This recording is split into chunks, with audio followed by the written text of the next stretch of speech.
দেখো স্ক্রিন দেখা যাচ্ছে। হ্যাঁ স্যার। আচ্ছা, আগের দিন ক্লাসের যদি কারো কিছু অসুবিধা থাকে তো বলে নাও। আগের দিন পর্যন্ত যেটা পড়িয়েছিলাম, ওই thermodynamic derivation of elevation of boiling point এবং ডিপ্রেশন অফ ফ্রিজিং পয়েন্ট, এগুলো পড়ানো হয়েছিল। তাতে যদি কারো কিছু অসুবিধা থাকে তো বলে নাও।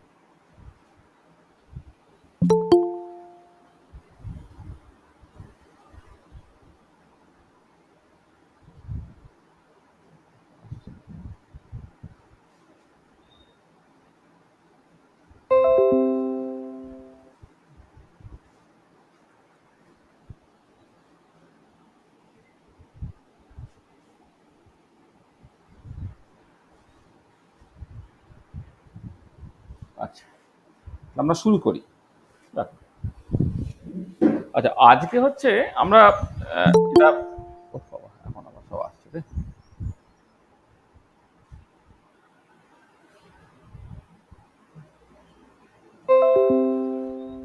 আমাদের একটা ফোর্থ কলিগেটিভ প্রপার্টি এবং ফাইনাল কলিগেটিভ প্রপার্টি যেটা অসমোটিক প্রেশার, সেই অসমোটিক প্রেশার নিয়ে আজকে আমাদের আলোচনা হবে আর কি। তাহলে আমাদের যেটা আমরা আলোচনা করতে চাইছি সেটা হচ্ছে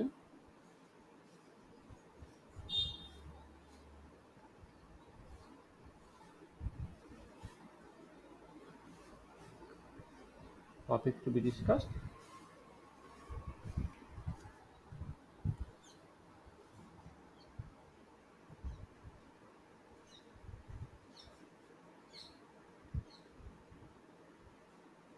অসমোটিক প্রেশার। এইটাকে নিয়ে আমাদের টোটাল আলোচনাটা আজকে চলবে।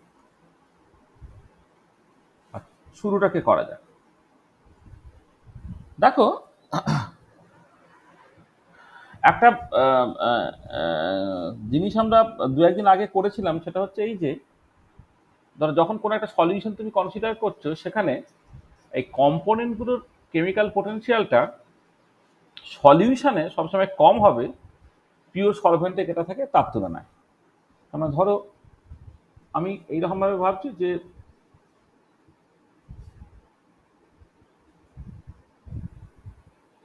Chemical potential of the pure solvent, মানে স্টার্ট দিচ্ছি, এটা জাস্ট পিওর সলভেন্ট বোঝানো হচ্ছে, বা মানে পিওর সলভেন্ট বা এটাকে তুমি ইয়ে দিয়েও বলতে পারো, মানে ঠিক আছে, কোনো অসুবিধা নেই। Chemical potential of the pure solvent এইটা, তো বা অন্য মানে এটা এগিয়ে দিই এক সেকেন্ড। সলভেন্ট ইন সলিউশন, মানে chemical potential of solvent in solution এইটা। আচ্ছা, এখানে তো মানে আসলে এটা লেখারও দরকার নেই, এক সেকেন্ড আমি সিম্বলগুলোকে ঠিক করি। মানে ওয়ান মানেই তো সলভেন্ট বোঝানো হয়। তাহলে আমি ব্যাপারটাকে শুরু করি এইরকম ভাবে। ধরো তুমি একটা এইরকম জায়গা দিয়ে স্টার্ট করা যাক।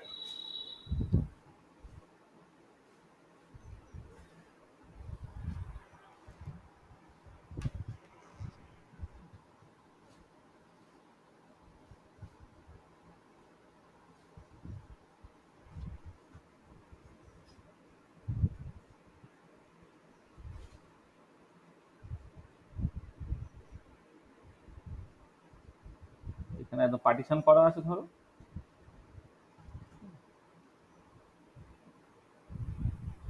এইখানে একটা টিউবের মতো লাগানো আছে,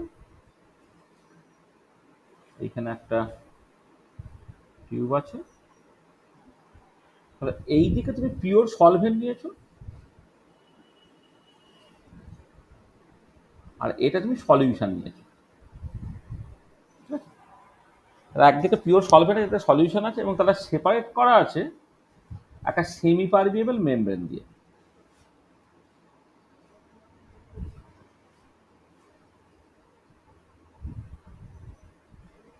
আর সেমি পারমিয়েবল মেমব্রেন দিয়ে তারা সেপারেট করা আছে। আচ্ছা, পরে যেটা হচ্ছে এই যে তোমার সলিউশন,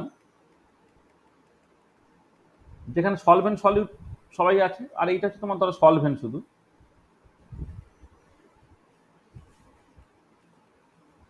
দুজন একই টেম্পারেচার প্রেসারে রেখেছো, একই টেম্পারেচার প্রেসারে রাখলে যেটা দেখতে পাওয়া যাচ্ছে সেটা হচ্ছে এই যে পিওর সলভেন্ট থেকে সলিউশন সাইডে সলভেন্টটা তোমার ফ্লো করছে। এই যে ফেনোমেনানটা, যখন একটা পিওর সলভেন্ট এবং সলিউশন তারা সেপারেটেড থাকে বা এই সেমি পারমিয়েবল মেমব্রেন, তখন পিওর সলভেন্ট থেকে সলিউশন সাইডের দিকে স্পন্টিনিয়াসলি সলভেন্টটা চলে যাওয়া, এই যে ফেনোমেনানটা তাকে বলা হচ্ছে তোমার অসমোসিস। তাহলে অসমোসিস ফেনোমেনানটা কি, তোমাকে প্রথমে সেটা বুঝে নিতে হচ্ছে একটুখানি। তাহলে অসমোসিস জিনিসটা কি একটুখানি প্রথমে দেখে নিই।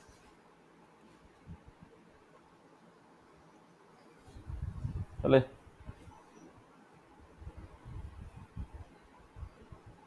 when a pure solvent and its solutions are separated by a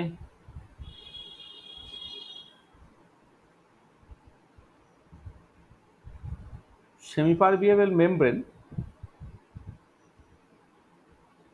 then it is found that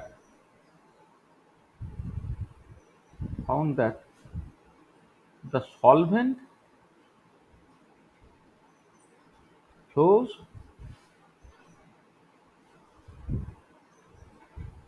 spontaneously from pure solvent side to the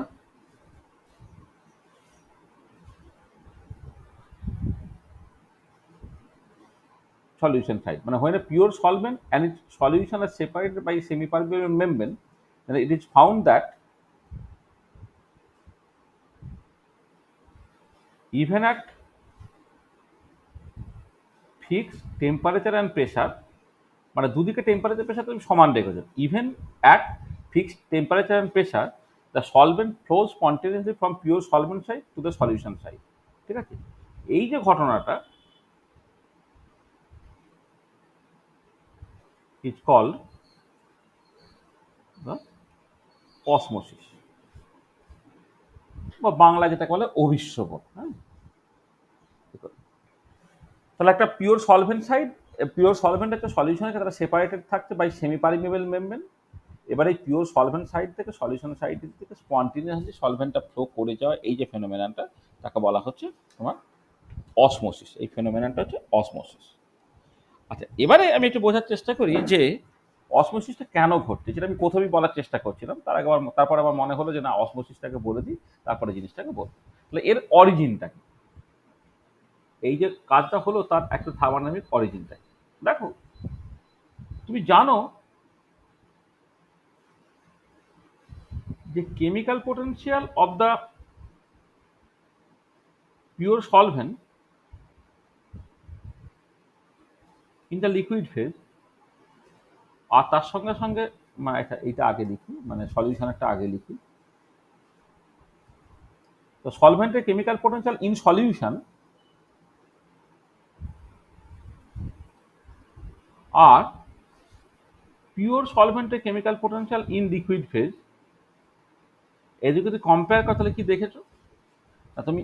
দেখো, এই ডেরিভেশনটা আমরা করেছিলাম এবং এইটার উপরে বেশ করে এলিভেশন ডেরিভেশনগুলোকে করা হচ্ছে যে তোমার সলভেন্টের কেমিক্যাল পোটেনশিয়াল ইন সলিউশন সেটা সবসময় কম হচ্ছে than the chemical potential of pure solvent in liquid phase. আর এবার chemical potential is a measure of escaping tendency. সেখানে কি হয়, কোনো একটা সাবস্টেন্স ফ্লো করে from higher chemical potential region to lower chemical potential region. Chemical potential is a measure of escaping tendency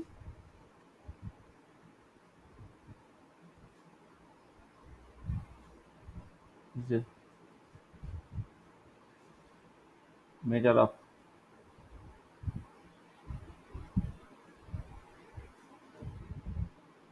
chemical potential is a measure of escaping tendency।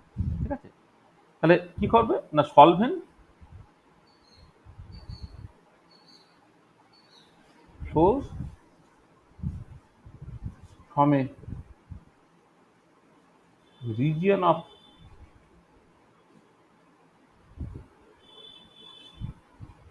higher chemical potential to a region of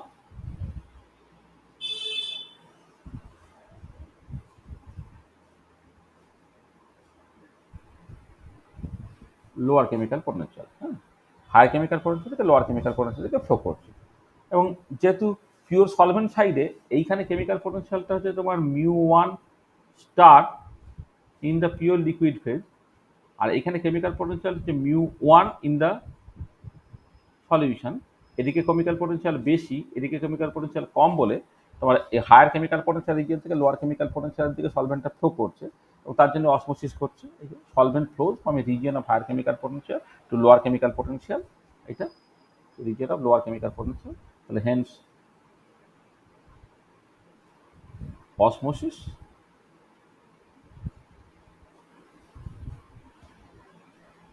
text place. তাহলে অসমোসিসটা কেন ঘটছে তুমি বুঝতে পারছো, ঠিক আছে? মানে কোয়ালিটেটিভলি কেন অসমোসিসটা ঘটে সেটা তুমি এখান থেকে পরিষ্কারভাবে বুঝতে পারছো। আচ্ছা, এবারে এই যে কেমিক্যাল পোটেনশিয়াল একদিকে বেশি একদিকে কম, তার জন্য কি হচ্ছে না, স্পন্টিনিয়াসলি সলভেন্টটা পিওর সলভেন্ট সাইডের থেকে সলিউশন সাইডের দিকে চলে যাচ্ছে। তো আচ্ছা, চলে গিয়ে কি হবে? চলে গিয়ে যেটা হবে যখন ইকুইলিব্রিয়ামটা অ্যাটেন্ড করছে তখন কি হবে দেখো, যখন যে কোনো একটা অসমোসিস একটা স্পন্টিনিয়াস প্রসেস সার্টেনলি, কিন্তু যে কোনো স্পন্টিনিয়াস প্রসেসকে তুমি সাফিসিয়েন্ট টাইম অ্যালাউ করো, একটা সময় পরে কি হবে না, ইকুইলিব্রিয়ামে আসবে। তাহলে ইকুইলিব্রিয়ামের কি সিচুয়েশনটা ঘটবে? ইকুইলিব্রিয়ামটা ঘটলে যেটা দাঁড়াচ্ছে দেখো তোমার, যেটা আমি হয়তো এখানে যে স্টার্ট করেছিলাম, এখানে হচ্ছে এখানে যা টেম্পারেচার সেই প্রেশারই স্টার্ট করেছিলাম, বা এখানে যা টেম্পারেচার সেই প্রেশারই এটা ছিল। মানে এখানেও যা টেম্পারেচার এখানেও তাই টেম্পারেচার, এখানেও যা প্রেশার এখানেও তাই প্রেশার। আচ্ছা, এবারে তোমার দেখো পিওর সলভেন্ট সাইড থেকে যখন বেশ কিছুটা সলভেন্ট সলিউশন সাইডের দিকে চলে গেল, তখন কি হবে? সাডেনলি সলিউশন সাইডে হাইটটা বেড়ে যাবে। সলিউশন সাইডে হাইটটা দেখো বেড়ে গেল,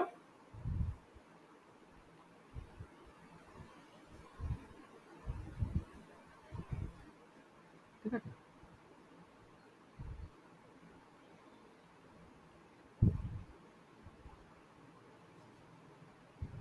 এটা আর এদিকে সলভেন্ট সাইডে তোমার হাইটটা কমে গেছে।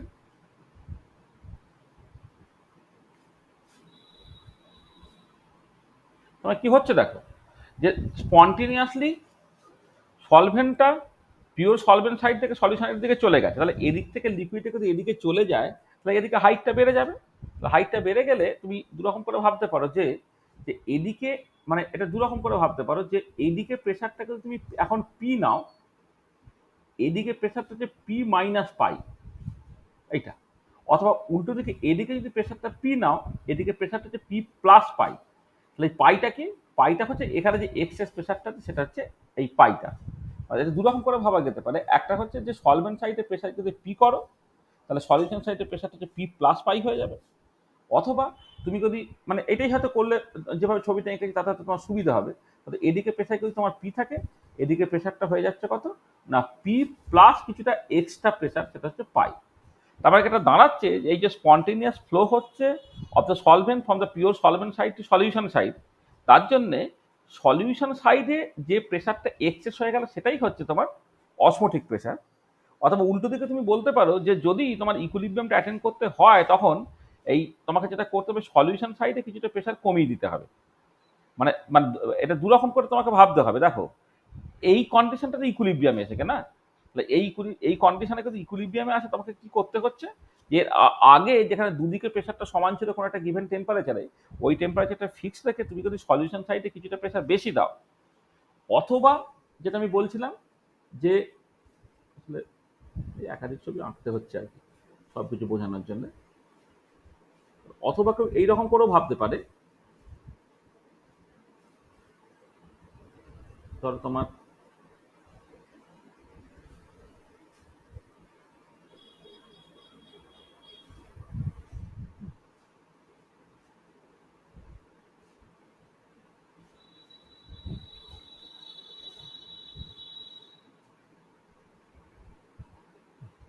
এদিকে যদি প্রেসার পি নাও তুমি, এদিকে প্রেসারটা হচ্ছে পি মাইনাস পাই, একই ব্যাপার, মানে এইভাবে তুমি ভাববে। এইটা হচ্ছে সেমি পারমিয়েবল মেমব্রেন।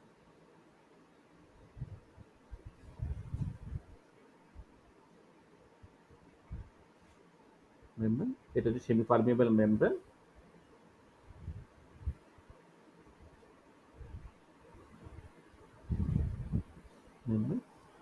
এখানে যা টেম্পারেচার রেখেছে, এদিকে টেম্পারেচার তাই রেখেছে, এখানে একটা টেম্পারেচার আছে, এখানে তাই টেম্পারেচার আছে। এটা হচ্ছে পিওর সলভেন্ট, এটা হচ্ছে তোমার সলিউশন, এটা হচ্ছে pure solvent,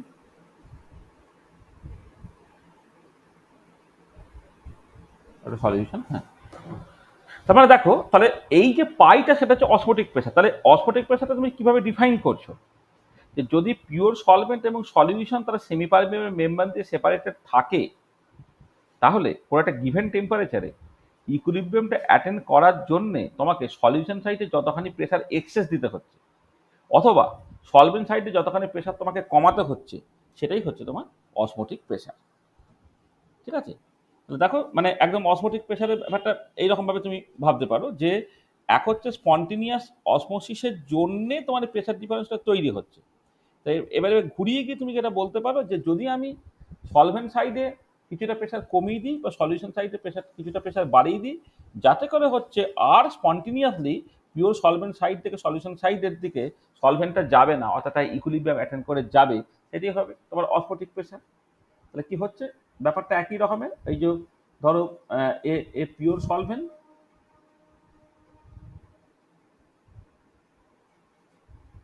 is separated from a solution, from each solution, from a solution arbitrary solution, from each solution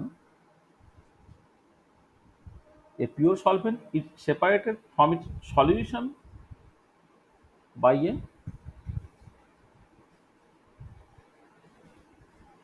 semi-permeable membrane। এটা সেখানে কি হবে, দেন solvent flows spontaneously from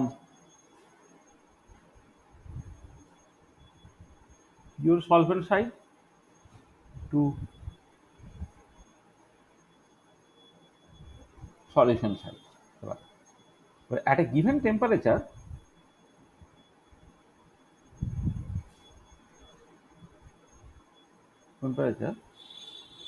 the amount of pressure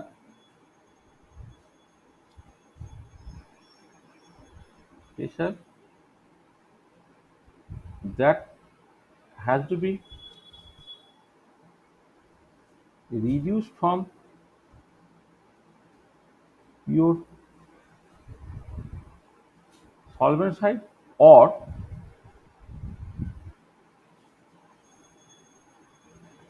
that has to be increased, that has to be raised, I think, that has to be raised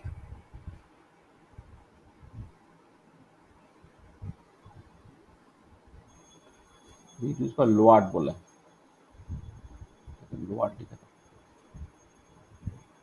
lowered from the pure solvent side, or that has to be raised in the solution side to stop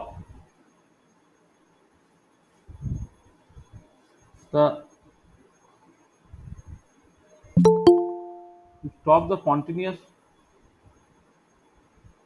flow of solvent, and such that an equilibrium is established, is called the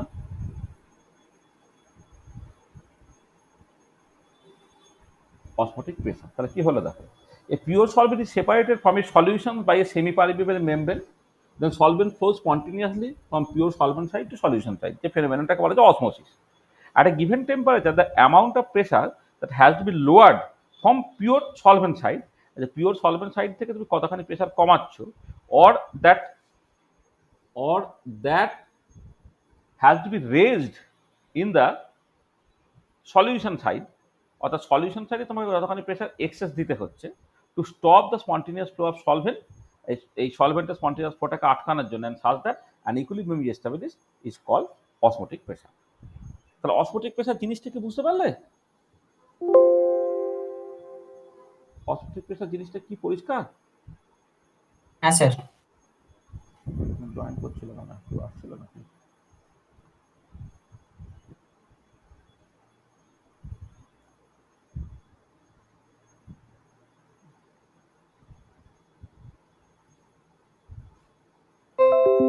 join করার একটা আওয়াজ পাওয়া যাচ্ছে। চলো, তাহলে এবারে দেখো, তুমি যদি অসমোটিক প্রেসারের থার্মোডাইনামিক ডেরিভেশনটাকে করো, তাহলে এখানে ইকুইলিব্রিয়ামটা তুমি দুটোর মধ্যে যে কোনো একরকম করে ভাবো, বাঁ দিক দিয়েও ভাবতে পারো আর ডান দিক দিয়েও তুমি ভাবতে পারো। যা বাবা, আবার আসছে, আমি জয়েন করাতে যাচ্ছি তখন সে চলে যাচ্ছে।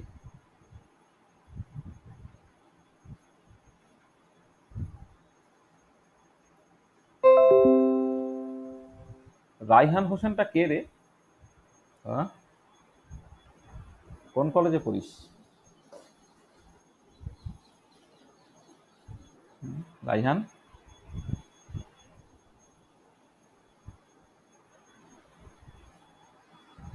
কে রে? রাইহান হোসেন কে? কে কোন কলেজে পড়িস? ওকা, কি শোনা যাচ্ছে কথা রাইহান?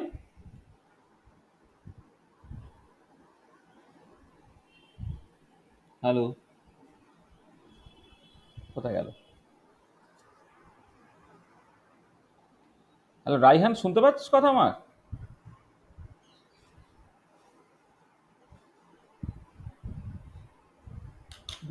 জয়েন করালাম অথচ। আরে রাইহান হোসেন, শুনছিস কথা আমার?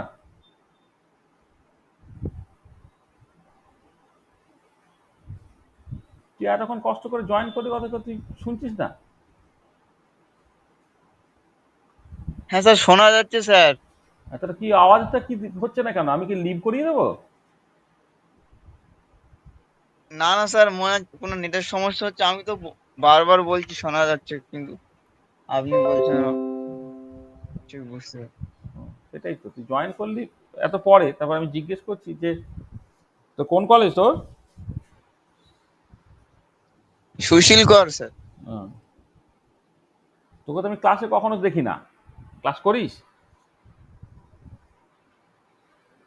স্যার করি তো ক্লাস, আমার আরেকটা অ্যাকাউন্ট আছে, ওখান থেকে ও, আজকে ওখান থেকে করি। হুম হুম, ঠিক আছে।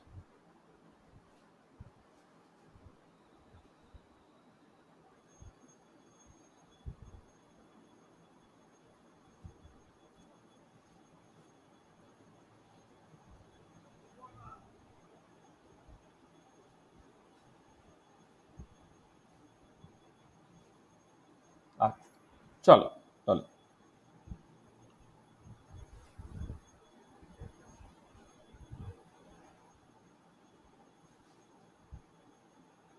হুম,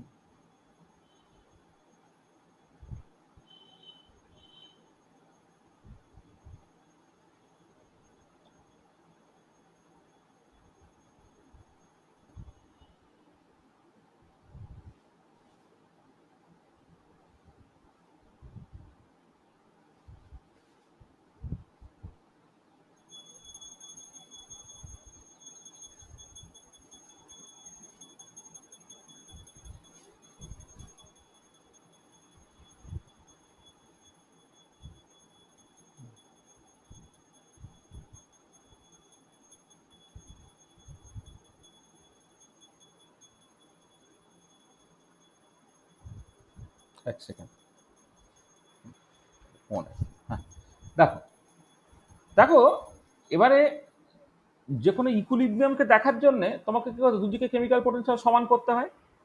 তুমি এই বাঁ দিকটা দিয়েও ভাবতে পারো, ডান দিকটা দিয়েও ভাবতে পারো। ধরো তুমি যদি লেসে যে কোনো ডান দিকটা দিয়ে ভাবো তাহলে একরকম, বাঁ দিকটা দিয়ে ভাবলে আরেক রকমের ব্যাপার। তোমার দুটো আলটিমেটলি একই দাঁড়াবে। আচ্ছা আমি ডান দিকটা দিয়ে ধরো ভাবছি, ধরো এইরকম করে ভাবলে তুমি যে যে ইকুইলিব্রিয়ামটা এস্টাবলিশড হচ্ছে সেটা হচ্ছে যে সলভেন্ট, মানে পিওর সলভেন্ট দাদা, পিওর সলভেন্ট যেখানে টেম্পারেচারটা টি, প্রেসারটা ধরো পি মাইনাস পাই, আর হচ্ছে তোমার solvent in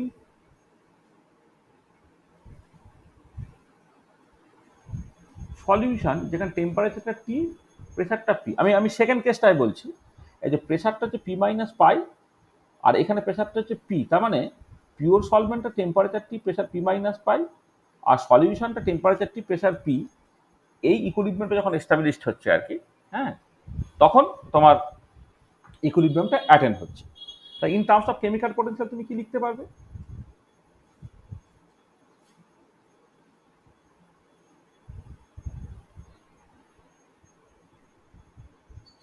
in terms of chemical potential দেখো, chemical potential of the pure solvent at temperature T, pressure P minus pi, or chemical potential of the solvent in solution temperature T, pressure P। তাহলে এই দুটো যখন সমান হবে তখন actually তোমার ইকুইলিব্রিয়ামটা attend করবে। এটা ঠিক আছে। আচ্ছা এবারে তুমি দেখো এইটা জানো তুমি যে we no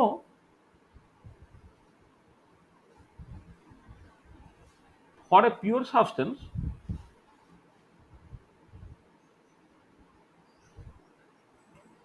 b mu equal to minus s bar dt plus v bar dp. তো তুমি এটাকে লিখতে পারো ভি বার ডিপি কখন at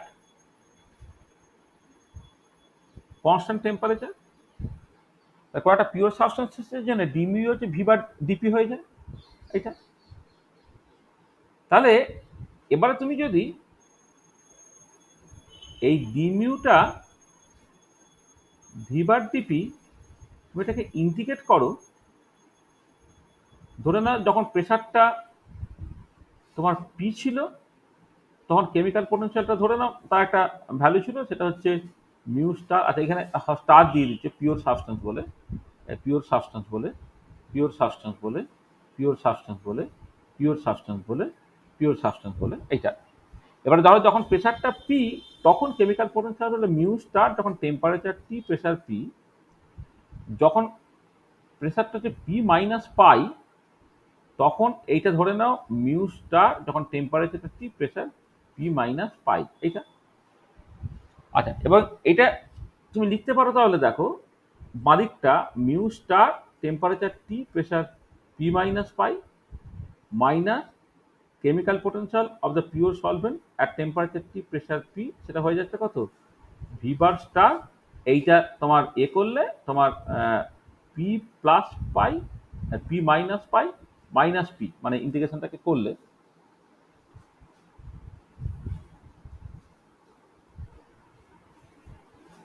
P minus pi minus P, তাহলে পি কেটে যাচ্ছে। তাহলে এইখান থেকে তুমি কি পাচ্ছ দেখো যে mu star at temperature T, pressure P minus পাইটাকে তুমি লিখতে পারো mu star at temperature T, pressure P minus V bar star into pi. আর এই পিপি কেটে কেটে V bar star into pi. দেখো এইটা তুমি লিখতে পারো, মানে কেমিক্যাল পোটেনশিয়ালের প্রেসার ডিপেন্ডেন্সটা সেটা তোমার এই ফর্মুলা থেকে আসে, D mu star equal to VB star into, এটা পিওর সাবস্টেন্স বলে আমি স্টারগুলোকে লিখছি এইটা। আচ্ছা এবারে এইটা যখন তুমি সলভেন্টের জন্য অ্যাপ্লাই করছো, মানে এই যে এক্সপ্রেশনটা তুমি পেলে সেটাকে সলভেন্টের জন্য অ্যাপ্লাই করো, তাহলে এই পার্টিকুলার কেসে তাহলে এইখানে আমি কি লিখতে পারছি এখান থেকে, তাহলে এই এক্সপ্রেশন থেকে দেখো এই যে সলভেন্টের কেমিক্যাল পোটেনশিয়াল পিওর অবস্থায় at temperature T, pressure P, সেটাকে তুমি লিখতে পারছো। মানে এটা দেখো এটা মানে এখানে লিখে দিচ্ছি ফর সলভেন্ট তুমি কি লিখতে পারবে, সলভেন্ট মানে পিওর সলভেন্ট তুমি কি লিখতে পারবে মিউ ওয়ান স্টার যখন টেম্পারেচারটা টি, প্রেসারটা পি মাইনাস পাই সেটা হয়ে যাচ্ছে μ1 star temperature T pressure P minus V1 star pi. মানে এটা আমি সবটাই সলভেন্টের জন্য করে দিলাম, সেখানে 1 এই সাফিক্সটা এই পার্টিকুলার কেসে আমি ব্যবহার করছি। ঠিক আছে? এবং এটা অবশ্যই তোমার লিকুইড ফেজে, এটা তুমি চাইলে লিকুইডটাও লিখে দিতে পারো, মানে এটা তোমার লিকুইড ফেজে, এটা তোমার লিকুইড ফেজে, আর এটা V1 স্টারটা হচ্ছে সার্টেনলি তোমার লিকুইডের জন্য। তাহলে এই যে এক্সপ্রেশনটা তুমি এখানে ব্যবহার করতে পারো। তাহলে কি লিখতে পারলাম দেখো, তো এখানে লিখে দিচ্ছি μ1 star for the liquid phase যখন temperature T pressure P minus V1 star for the liquid phase into pi, এটা হয়ে গেল μ1 ফর দ্য সলিউশন আর টেম্পারেচার টি প্রেসার পি। এটা এটা হলো। আচ্ছা, এবারে তোমার এইটা খেয়াল করে দেখো, তোমার যেটা আমি ওই রাউলস ল যদি ওবে করে তাহলে তার জন্য দেখিয়েছিলাম যে কোনো একটা সলিউশনে কোনো একটা পার্টিকুলার ফিজিক্যাল কেমিক্যাল পোটেনশিয়াল তুমি লিখতে পারো পিওর অবস্থায় কেমিক্যাল পোটেনশিয়াল যার টেম্পারেচার টি প্রেসার পি এইটা প্লাস আরটি এলএন x1। মনে পড়ছে যে কোনো একটা সলিউশনে 1 নম্বর পিসে কেমিক্যাল পোটেনশিয়ালটা হচ্ছে পিওর অবস্থা তার chemical potential plus RT ln x1। এটা ঠিক আছে, এটা লিখতে পারা যাবে। তাহলে এবার দুদিক থেকে তুমি যেটা করতে পারো, এই যে μ1 স্টার লিকুইড টেম্পারেচার প্রেসার আর μ1 স্টার লিকুইড টেম্পারেচার প্রেসার এই দুটো পার্ট তোমার কেটে চলে গেল, কেটে চলে গেল।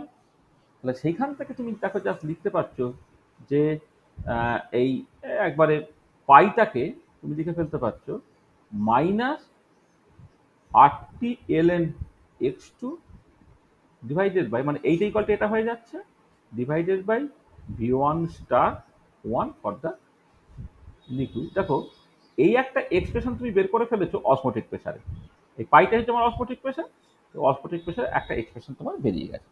এবার কথাটা হচ্ছে এই যে এক্সপ্রেশনটা বেরিয়েছে সেই এলএন x1 x2 না, এই যে এক্সপ্রেশনটা বেরিয়েছে এটা তোমার পপুলার ফর্ম নয়, আমি অ্যাকচুয়ালি কিন্তু মানে মেন জায়গাটা চলে এসেছি। এবারে এইটাকে আমাদের চেনা ফর্মে নিয়ে আসতে হবে। আসলে যেটা হয় অসমোটিক প্রেসারের যে ফাইনাল ইকুয়েশনটা তাকে van't Hoff equation for osmotic pressure বলা হয়। এই ভ্যান ডাফ ইকুয়েশনে যাওয়ার জন্য আমাকে এইখান থেকে একটু একটু তোমায় এগোতে হবে। ঠিক আছে? আর এখানে দুটো জিনিস দরকার, একটা হচ্ছে যে দেখো এই এলএন x1টা তুমি লিখতে পারো এলএন 1 মাইনাস x2, সেটাকে তুমি অ্যাপ্রক্সিমেটলি মাইনাস x2 লিখছো ফর ভেরি ডাইলিউট সলিউশন, এটা তুমি লিখতে পারো। ঠিক আছে? ভেরি ডাইলিউট সলিউশনের জন্য এটা মাইনাস x2 এইরকমভাবে তুমি লিখতে পারছো। তাহলে পাইয়ের জায়গায় তুমি এখন লিখতে পারছো কি, তাহলে দেন পাইটা হয়ে গেল আর মাইনাসটা থাকছে না, কারণ আরটিএলএন x1, এই আরটিএলএন x1 এ তুমি মাইনাস x2 বসার কথা, এটা থাকছে না, এটা হয়ে যাচ্ছে RT into x2 by V1 bar star for the liquid.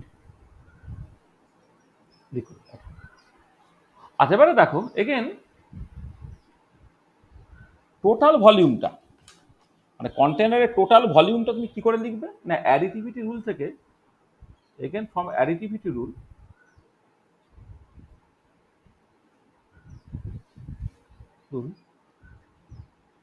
Total volume of the solution তুমি লিখতে পারো n1 v1 বার প্লাস n2 v2 বার।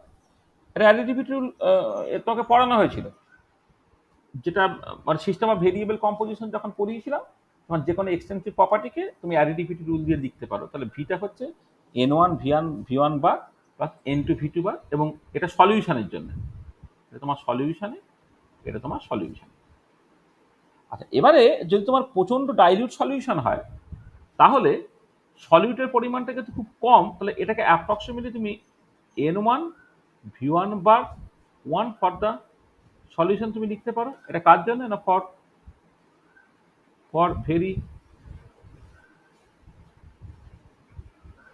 ডাইলিউট সলিউশন, প্রচন্ড ডাইলিউট সলিউশনের জন্য যদি N2 টা মাঝ লেস দ্যান N1, সেই জন্য তুমি জাস্ট এই N2 V2 মানে মানে সলিউট যে কন্ট্রিবিউশনটা করছে টু দ্য টোটাল ভলিউম সেটাকে তুমি ইগনোর করলে total volume of the solution হয়ে গেল N1 V1 bar for the solution. আচ্ছা, এবার তুমি যদি এটাকে ধরে নাও যে সলিউশনটা মোরাললেস আইডিয়াল, তখন এটাকে তুমি লিখতে পারো N1 V1 bar star in the liquid phase.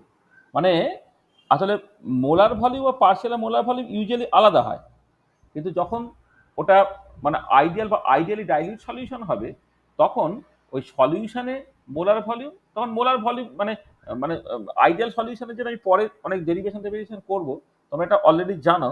যদি আইডিয়াল সলিউশন হয় তখন ভলিউম অফ মিক্সিংটা হচ্ছে জিরো। ভলিউম অফ মিক্সিং যদি জিরো হয়ে যায়, মানে এনথালপি অফ মিক্সিংও জিরো হয় আর ভলিউম অফ মিক্সিংও জিরো হয়। আর ভলিউম অফ মিক্সিং যদি জিরো হয়, তাহলে এই প্রথম পার্টটা হচ্ছে সলভেন্ট, পিওর সলভেন্টের মোলার ভলিউম, আর V1 বারটা হয়ে যাচ্ছে সলিউশনে তোমার যে সলভেন্ট আছে তার পার্সিয়াল মোলার ভলিউম। এই দুটো তখন সমান হয়ে যায়। তাহলে এইটা হচ্ছে আমি লিখতে পারছি ফর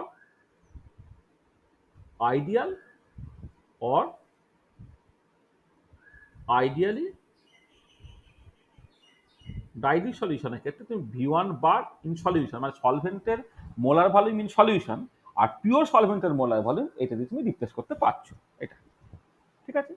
তাহলে তোমার কি হচ্ছে দেখো, তাহলে এটাকে তুমি লিখছো এইরকম ভাবে, ধরো এইখানে তুমি লিখছো 8টি, আচ্ছা x2 এর জায়গায় কত N2 by N1 plus N2, কারণ এটা সলিউটের মোল ফ্র্যাকশন, এটা সলিউটের number of mole by total number of moles. আর এখানে কি আছে V1 bar star for the liquid আছে। আচ্ছা, এবার এইটা তুমি লিখতে পারছো দেখো N2 ইন্টু 8টি ডিভাইডেড বাই, এটাকে তুমি N1 into V1 bar star for the liquid লিখতে পারছো। কারণটা কি, অ্যাজ N2 টা মাঝ less than N1 for a very dilute solution. কারণ আমি সবসময় প্রচন্ড ডাইলিউট সলিউশন নিয়ে কথাবার্তা বলছি, সেখানে N1 প্লাস N2, N1টা অনেক অনেক বেশি ইন কম্পারিজন টু N2, তাহলে ডিনোমিনেটর থেকে N2 তুমি বাদ দিয়ে দাও, তাহলে হয়ে গেল কত দেখো N1 V1 bar star liquid. এই যে N1 V1 bar star liquid সেটা হচ্ছে টোটাল ভলিউমের সঙ্গে সমান। এটা কত হচ্ছে N2 by total volume into 8টি, আর N2 বাই টোটাল ভলিউমটা হচ্ছে তার কনসেন্ট্রেশন C2 ইন্টু 8টি। তার মানে দেখো পাইটা অসমোটিক প্রেশার তুমি লিখতে পারছো C2 ইন্টু 8টি, যেখানে C2টা হচ্ছে তোমার সলিউটের তোমার concentration in the unit of mole per litre. কারণ এখানে তো N2 হচ্ছে নাম্বার অফ মোল, ভিটা হচ্ছে লিটার হয়, তাহলে সেটা হচ্ছে সলিউটের কনসেন্ট্রেশন। তাহলে এই যে ইকুয়েশনটা বেরোলো, এই ইকুয়েশনটাই হচ্ছে তোমার van Hoff equation of osmotic pressure. This is the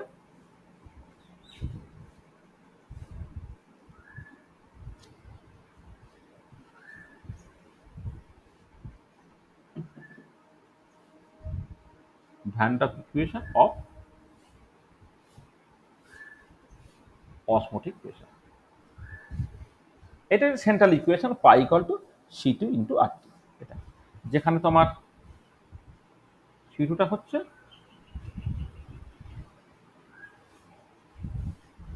concentration of solute in solution in the unit of mole per unit volume, মানে মোল পার লিটার হতে পারে ইউজুয়ালি। হ্যাঁ, মানে ইউজুয়ালি বলছে উপরটা হচ্ছে N থেকে নাম্বার অফ মোলস আর নিচটা হচ্ছে ভলিউম। মানে এমনিতে কি হয় রেলিভেশনে বয়লিং পয়েন্ট বা ডিপ্রেশনে ফ্রিজিং পয়েন্ট ইত্যাদির ক্ষেত্রে কনসেন্ট্রেশনটাকে in terms of molarity express করা হচ্ছিল, মানে মোল পার কেজি। কিন্তু এখানে হচ্ছে মোল পার ইউনিট ভলিউম, এটা কিন্তু এই কনসেন্ট্রেশন কিন্তু মোলারিটির টার্মসে তোমার কনসেন্ট্রেশনটা হতে পারে এটা। তো দেখো, তাহলে আমরা যেটা করলাম এখন পর্যন্ত সেটা হচ্ছে যে অসমোসিস এই ফেনোমেননটা কি আমি সেটা বলেছি। তারপরে হচ্ছে অসমোটিক প্রেসার বলতে আমি কি বুঝি সেই পার্টটাকে আমি একটুখানি বুঝেছি।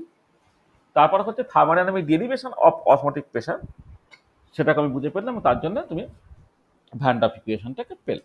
ঠিক আছে? আচ্ছা, এবারে এই যে ইকুয়েশনটা সার্টেনলি ভ্যালিড যখন সলিউশনটা সাফিসিয়েন্টলি ডাইলিউট, এটা তোমার মাথায় রাখতে হবে। কনসেন্ট্রেট সলিউশনের ক্ষেত্রে এই ইকুয়েশনটা ভ্যালিড হবে না। কনসেন্ট্রেটেড সলিউশনের ক্ষেত্রে ইকুয়েশনটা মডিফাইড হয়ে কি হবে সেটা আমি পরে বলবো, কারণ আমাদের ওই ম্যাক্রোমলিকুলস বা পলিমার তাদের মোলার মাস ডিটারমিনেশন আছে, সেইখানে আমি এটাকে নিয়ে আলোচনা করব। তাহলে যেটা কথা সেটা হচ্ছে এই যে যে ভ্যান ডপ ইকুয়েশন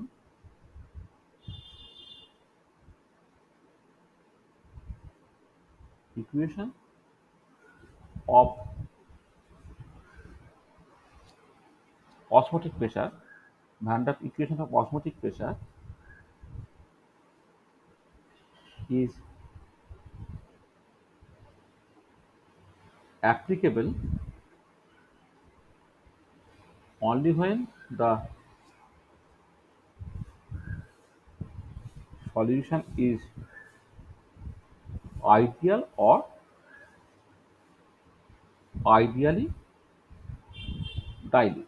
কারণ অনেকগুলো জায়গাতে তুমি অ্যাকচুয়ালি আইডিয়াল বা আইডিয়ালি ডাইলিউট সলিউশন ধরে নিয়েছো, মানে কোন কোন জায়গায় ধরে নিয়েছো আমি পরিষ্কারভাবে কিন্তু পাশাপাশি উল্লেখ করে করে গেছি, তুমি দেখবে তাহলে তুমি পরিষ্কারভাবে বুঝতে পারবে। কিন্তু কনসেন্ট্রেট সলিউশনের ক্ষেত্রে কিন্তু এই ইকুয়েশনটা ইজ নো লঙ্গার ভ্যালিড, মানে for concentrated solution this equation is no longer valid।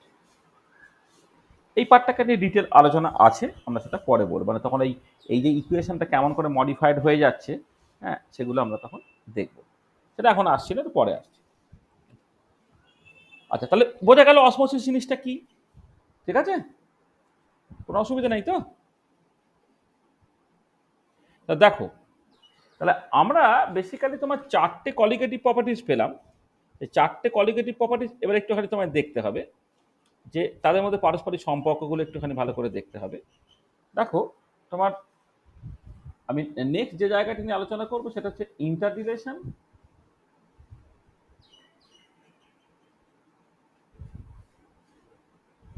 among various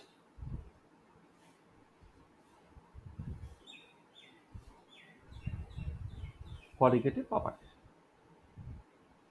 আচ্ছা, কোয়ালিটেটিভ প্রপার্টিজের একদম ফাইনাল এক্সপ্রেশনটা মনে রাখলে, কোয়ালিটেটিভ প্রপার্টিজ গুলো রাদার তাদের একদম ফাইনাল এক্সপ্রেশনটা মনে রাখলে না, তুমি ঠিক করতে পারবে না, মানে ঠিক কি বলবো, মানে ঠিক তোমার মানে রিলেশনগুলো বুঝতে পারবে না। কিন্তু ফাইনাল ইকুয়েশনের আগে যদি ইকুয়েশনগুলোকে দেখো, একদম ফাইনাল ফর্মটা আসার আগে তুমি দেখবে, ধরো প্রথমে যখন তুমি relative lowering of vapour pressure দেখেছিলে,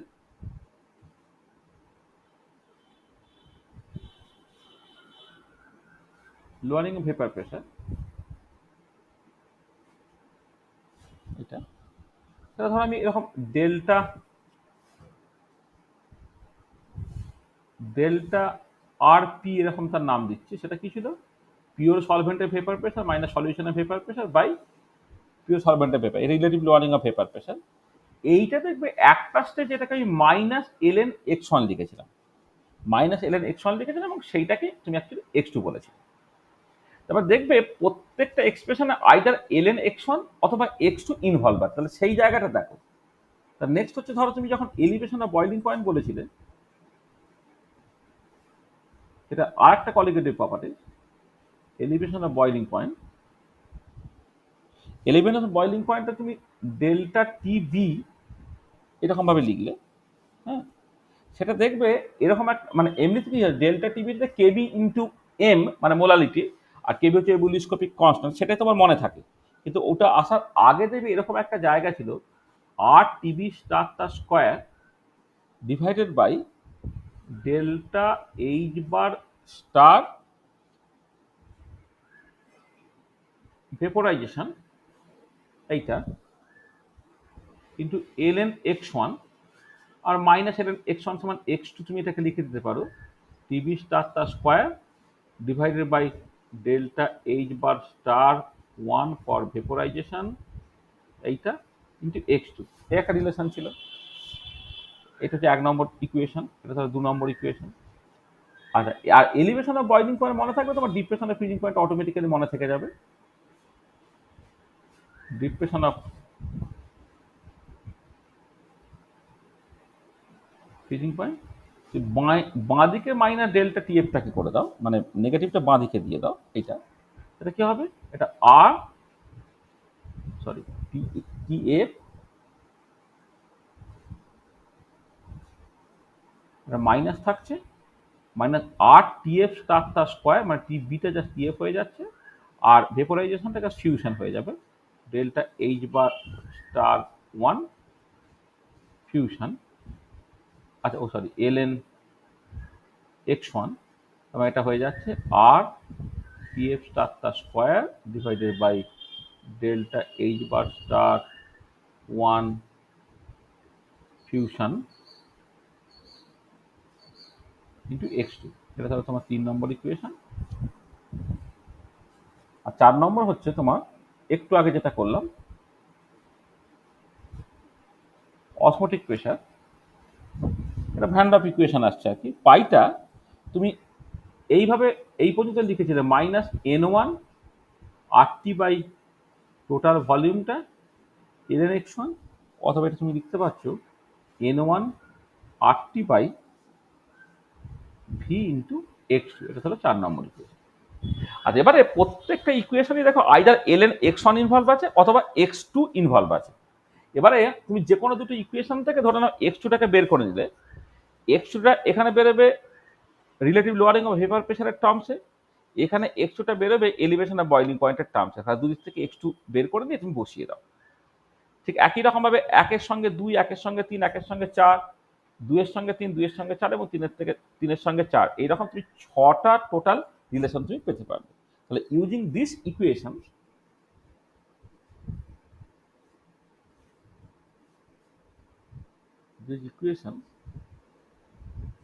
we can construct 6 equations that relates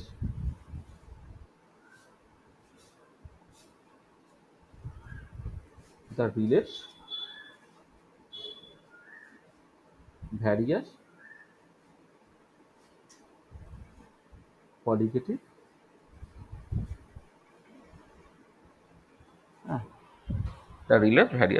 properties। ঠিক আছে,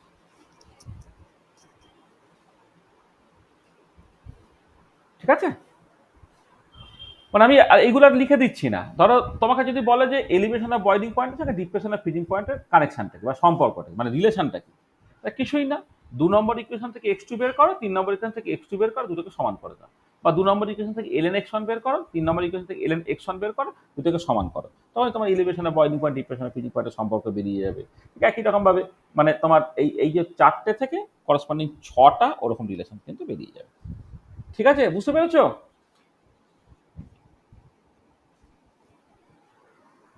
হ্যাঁ স্যার। তো এটা আমি করে দিচ্ছি না। আচ্ছা, নেক্সট যে জিনিসটা দরকার সেটা হচ্ছে এই যে আমি যে কলিগেটিভ প্রপার্টিসগুলো নিয়ে কথাবার্তা বলেছি, সেই কলিগেটিভ প্রপার্টিসগুলো সবসময় দেখো নন ইলেকট্রোলাইট, মানে কখনো কোনো একটা সলিউট যে ডিসোসিয়েট করছে সেইগুলোকে আমি কনসিডার করিনি। আচ্ছা, এবারে তুমি যদি একটা ইলেকট্রোলাইট কনসিডার করো তাহলে কিন্তু কলিগেটিভ প্রপার্টিগুলো পাল্টে যাবে। তাহলে নেক্সট যেটা আমার দরকার সেটা হচ্ছে colligative properties for electrolytic solution, মানে যেখানে যে সলিউটটাকে অ্যাড করা হচ্ছে সেই সলিউটটা ডিসোসিয়েট করে নাম্বার অফ পার্টিকেলস বাড়িয়ে দিচ্ছে। কারণ কলিগেটিভ প্রপার্টিস কি হয়, colligative properties nature of the solid তার উপরে নির্ভর করে না। কলিগেটিভ প্রপার্টিস বেসিক্যালি নির্ভর করে হচ্ছে তুমি যে সমস্ত মানে যে সলিডটাকে অ্যাড করছে তার কনসেন্ট্রেশন বা নাম্বার অফ পার্টিকেলস তার উপরে। এবার ডিসোসিয়েট করে গেলে তার নাম্বার অফ পার্টিকেলসের সংখ্যা কমে যাবে, বা যদি অ্যাসোসিয়েশন হয় তার টোটাল নাম্বার অফ পার্টিকেলস হচ্ছে তোমার কমে যাবে, তার উপরে কিন্তু কলিগেটিভ প্রপার্টিটা নির্ভর করবে। Colligative properties of colligative properties of electrolytic solution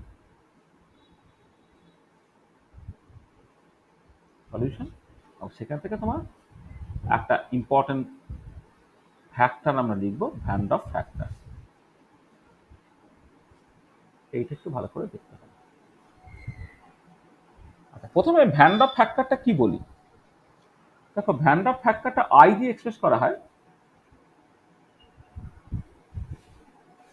একটা আই দিয়ে এক্সপ্রেস করা, সেটা কি, সেটা হচ্ছে ধরো এক্সপেরিমেন্টাল কন্ডিশনে কোন একটা কলিগেটিভ প্রপার্টি, তাহলে এই কলিগেটিভ প্রপার্টি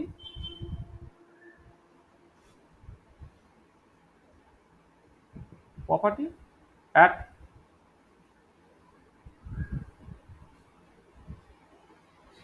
এক্সপেরিমেন্টাল কন্ডিশন, এটা colligative property at experimental condition, আর হচ্ছে থিওরিটিক্যালি তুমি এটা ডিরাইভ করেছো, সেটা হচ্ছে যে মানে এটা এটা হচ্ছে ভ্যালুটা লিখে আছে, value of A colligative property, value of A colligative property. সেটা এলিভেশন অফ বয়লিং পয়েন্ট হতে পারে, ডিপ্রেশন অফ ফ্রিজিং পয়েন্ট হতে পারে, অসমোটিক প্রেশার হতে পারে, relative lowering of vapour pressure হতে পারে, যে কোনো value of a value of a particular লিখে দাও, value of a particular colligative property at experimental condition divided by value of the same colligative property when the solution is ideal or ideally dilute and there is no association or dissociation. এই যে association বা dissociation হচ্ছে না, এটা নন ইলেকট্রোলাইটের ক্ষেত্রে হয়। সলিউশনটা ideal বা আইডিয়ালি ডাইলিউট, মানে বেসিক্যালি কলিগেটিভ প্রপার্টির যে এক্সপ্রেশনগুলো আমরা বের করেছি এখানে, এই যে এক্সপ্রেশনগুলোকে বের করেছি সেই ভ্যালুগুলো আর এটা বেসিক্যালি মানে উপরটা বলতে পারো এক্সপেরিমেন্টাল ভ্যালু, নিচেটা হচ্ছে তোমার থিওরিটিক্যাল ভ্যালু। এটা বিভিন্ন রকম ভাবে তুমি করতে পারবে। ধরো relative lowering of vapour pressure তার এক্সপেরিমেন্টাল, বাই হচ্ছে relative lowering of vapour pressure theoretical বা হাইপোথেটিক্যাল, যাই বলো না কেন। অথবা তোমার তোমার experimental elevation of boiling point by theoretical elevation of boiling point, অথবা experimental depression of freezing point by theoretical depression of freezing point, বা vapour pressure experimental by vapour pressure একটা ভ্যান ডাফ ইকুয়েশন থেকে predicted হচ্ছে theoretical. ঠিক আছে, এটা তাহলে এইগুলো হচ্ছে তোমার সকল কলিগেটিভ প্রপার্টিসগুলো, সরি ভ্যান ডাফ ফ্যাক্টরগুলো। তার ভ্যান ডাফ ফ্যাক্টরটা তোমার যে কোনো ফর্মে তুমি এটাকে লিখতে পারবে, এক্সপ্রেস করতে পারবে।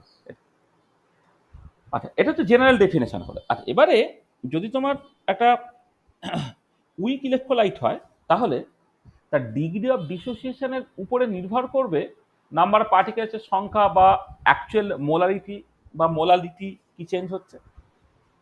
তাহলে এবারে উইক ইলেকট্রোলাইটের ক্ষেত্রে ভ্যান ডাফ ফ্যাক্টরের সাথে সার্টেনলি ওই ডিগ্রি অফ ডিসোসিয়েশন তার রিলেটেড থাকবে। সেইটা এবারে একটুখানি দেখতে হবে। নেক্সট যেটা করবো সেটা হচ্ছে এই যে তোমার রিলেশন বিটুইন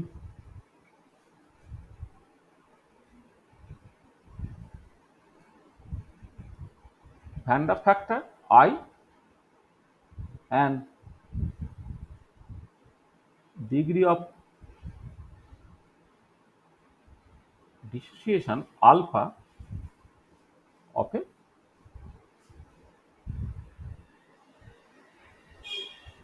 weak electrolyte.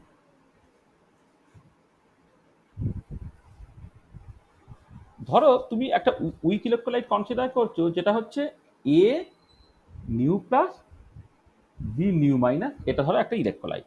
ঠিক আছে, আচ্ছা এবারে যদি একটা উইক ইলেকট্রোলাইট এখানে ডিসোসিয়েট করবে, একটা ইকুইলিব্রিয়াম মেনটেন হবে যেখানে নিউ প্লাসটা তোমার ক্যাটায়ন তৈরি হলো, ধরে না এর চার্জ হচ্ছে জেড প্লাস, প্লাস নিউ মাইনাসটা অ্যানায়ন তৈরি হলো, যার চার্জ ধরে না তোমার জেড মাইনাস, মানে A nu plus B nu minus dissociate করে নিউ প্লাসটা ক্যাটায়ন তৈরি হয় আর নিউ মাইনাসটা তোমার অ্যানায়ন তৈরি করে। এটা এবারে আলফা যদি তোমার ডিগ্রি অফ ডিসোসিয়েশন হয়,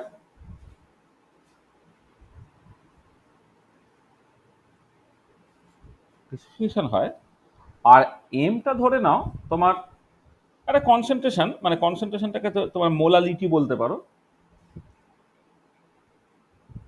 molality of the electrolyte in solution, এটা যদি হয় তাহলে অ্যাট ইকুইলিব্রিয়ামে কি হচ্ছে, এইটা মোলারিটি এম ছিল, অর্থাৎ 1 কেজি সলভেন্ট যদি নিতে তাহলে এম মোল ইলেকট্রোলাইট ছিল, তার আলফা ফ্র্যাকশন ডিসোসিয়েট করে চলে গেছে, করে গিয়ে এখানে তৈরি হবে nu plus M into alpha, এটা হচ্ছে nu minus M into alpha. মানে এখানে আলফা ফ্র্যাকশন যদি ডিসোসিয়েট করে, এখানে nu plus into alpha fraction তৈরি হবে, আর nu minus into alpha fraction তৈরি হবে। এইটা এবারে দেখো তোমার টোটাল মোলারিটিটা এক্সপেরিমেন্টাল কন্ডিশনে কি হচ্ছে, total molarity at the experimental conditions, সেটাকে যদি m কি বলো, m into 1 minus alpha plus m nu plus into alpha plus m nu minus into alpha, এটা তুমি m কমন নাও, 1 minus alpha plus nu plus into alpha plus nu minus into alpha, এটা হলো, তাহলে এটা m। আচ্ছা এখানে দেখো তুমি এটা করতে পারো, যেটা 1 minus alpha plus nu into alpha, যেখানে নিউটা হচ্ছে nu plus plus nu minus, এই দুটোকে যোগ করে ফেলে নিউ ইন্টু আলফা হলো, তার মানে এটা হচ্ছে M into 1 plus nu minus 1 into alpha, এটা দাঁড়াচ্ছে। তাহলে টোটাল মোলারিটিটা দেখো, ইনিশিয়ালি আমি মোলারিটি যেটা দিয়েছিলাম সেটা হচ্ছে এম, এই যে ইনিশিয়াল মোলারিটি যেটা, molarity of the electrolytic solution, বা ইনিশিয়াল একটা লিখে দেওয়া ভালো, initial molarity of the electrolytic solution, সেটা হচ্ছে এম। আর ডিসোসিয়েশনের পরে কমপ্লিট ডিসোসিয়েশন হচ্ছে না, ডিগ্রি অফ ডিসোসিয়েশন আলফা, তার মতো করে ডিসোসিয়েশন হচ্ছে, সেখানে টোটাল মোলারিটিটা পাল্টে গেল, এমটি হলো, সেটা এমটি হচ্ছে M into 1 plus nu minus 1 into alpha. আচ্ছা এবারে দেখো তুমি যখন কোনো একটা ভ্যান ডপ ফ্যাক্টর তুমি লিখতে চাইবে, এখন ভ্যান ডপ ফ্যাক্টর আইটা কি, আইটা হচ্ছে যে কোনো একটা কলিগেটিভ প্রপার্টি ধরো, হ্যাঁ, এবং যে কোনো কলিগেটিভ প্রপার্টি সেটা তো সেই অবস্থায় মোলারিটির সঙ্গে প্রপোর্শনাল, মানে কি, মানে এনি কলিগেটিভ প্রপার্টি বা এ পার্টিকুলার কলিগেটিভ প্রপার্টি লেখা ভালো, এ পার্টিকুলার কলিগেটিভ প্রপার্টি মানে value of a particular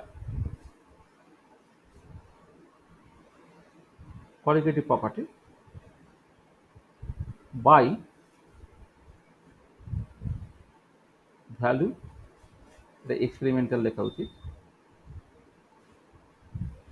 experimental value of a particular colligative property বলে value of that colligative property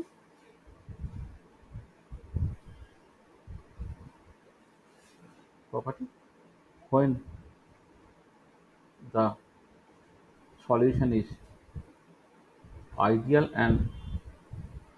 or ideally dilute,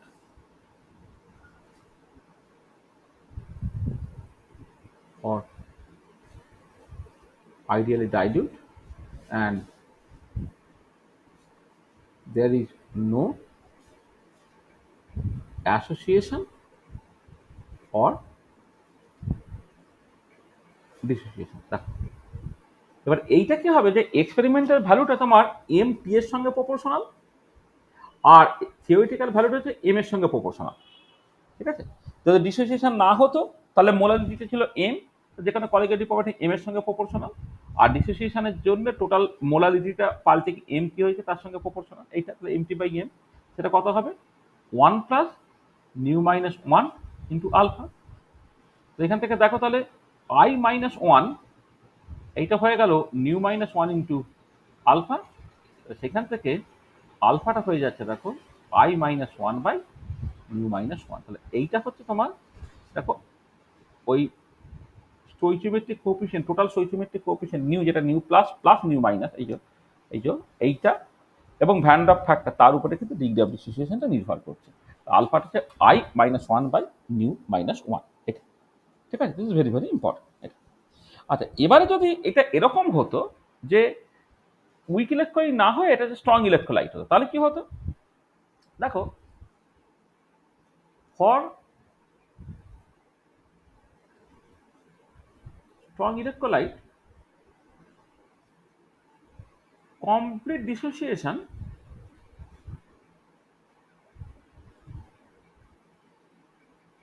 takes place। তাহলে complete ডিসোসিয়েশনটা কিন্তু তোমার ঘটে যাবে, কমপ্লিট ডিসোসিয়েশন পুরো ঘটে যাবে। কমপ্লিট ডিসোসিয়েশন যদি ঘটে যায় তার মানে কি, ভ্যান ডার ফ্যাক্টরটা জাস্ট নিউ এর সঙ্গে সমান হবে, আর complete dissociation takes place and it is expected that i should be equal to new.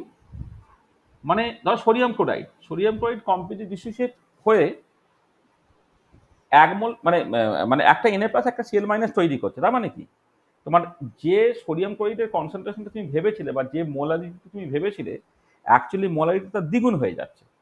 ঠিক আছে না? এটা যেমন ধরো তুমি অ্যালুমিনিয়াম ক্লোরাইড কনসিডার করছো, অ্যালুমিনিয়াম ক্লোরাইড যখন ডিসোসিয়েট করে একটা অ্যালুমিনিয়াম 3+ পায় আর 3টে Cl মাইনাস পায়, তাহলে বেসিক্যালি যেটা তুমি 1 মোল ভেবেছিলে এখন সেটা 4 মোল হয়ে গেল। তো এখানে ওই যে sum of the stoichiometric coefficients of the cation এবং অ্যানায়ন, অ্যালুমিনিয়াম ক্লোরাইডের ক্ষেত্রে 1+3 মানে হচ্ছে 4, তাই ভ্যান ডার ফ্যাক্টরটা 4 হওয়ার কথা। কারণ স্ট্রং ইলেকট্রোলাইটের ক্ষেত্রে complete dissociation take place and it is expected that i equal to nu. এইটা আর এবার কথাটা হচ্ছে দিস ইজ ট্রু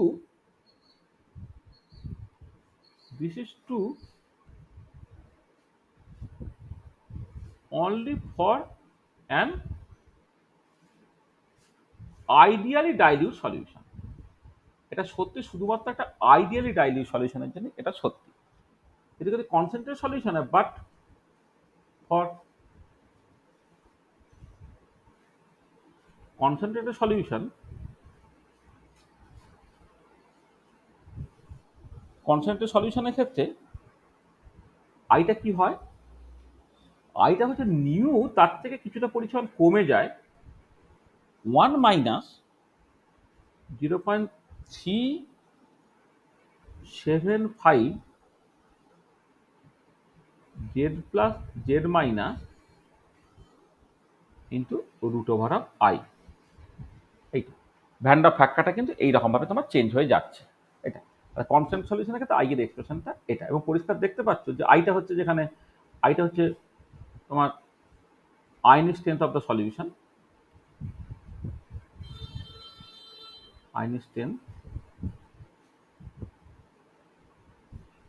হ্যাঁ, আইটা হচ্ছে ionic strength of the solution. দেখো এবারে যেটা যেটা এটা হয়তো এটা নিশ্চয়ই মনে আছে, half summation over I CI Z I square. তাহলে দেখো যদি কনসেন্ট্রেশনটা প্রচন্ড কম হয়, ভেরি ডাইলিউট সলিউশন হয়, তখন আয়নিক স্ট্রেংথটা তোমার 0 হয়ে যাবে, তখন আইটা নিউ এর সঙ্গে সমান হয়ে যাবে। তাহলে সবসময় খেয়াল রাখবে যে প্রচন্ড ডাইলিউট সলিউশন যদি হয় তাহলে আই ইকুয়াল টু নিউ হবে, কিন্তু সলিউশন যদি সাফিসিয়েন্টলি ডাইলিউট না হয় তাহলে কিন্তু আয়নিক স্ট্রেংথটা এরকম ভাবে পাল্টে যায়। এবং এইটা পাও কোথা থেকে, না ডিবাইভিকুয়াল অনসাইকার থিওরি থেকে এটা পাওয়া যায়। মানে দিস এক্সপ্রেশন ক্যান বি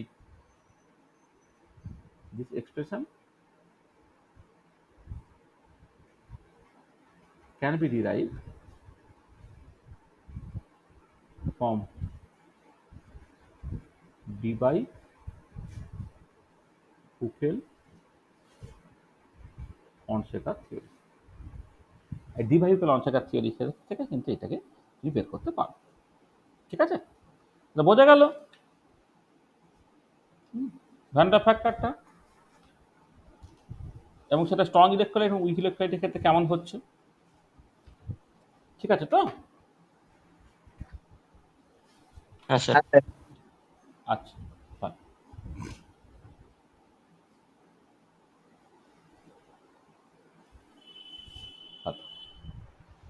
আচ্ছা দেখো, মূলত তোমাদের সিলেবাসে যেরকম ভাবে আছে তাতে কিন্তু এইটুকুই আছে।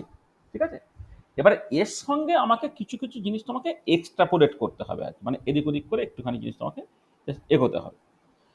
যেমন ধরো, মানে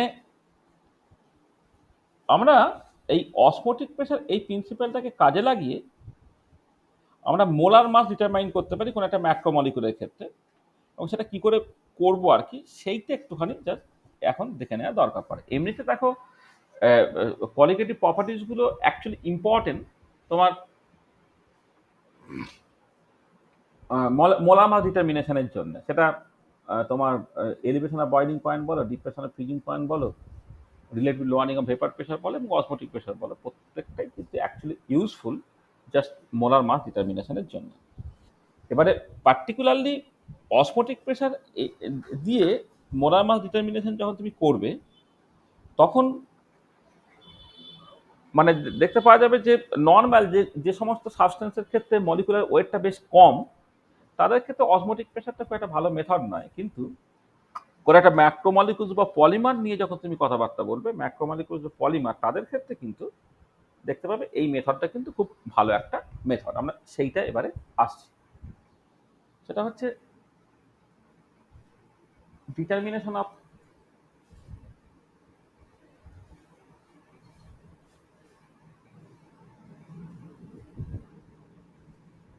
molar mass of A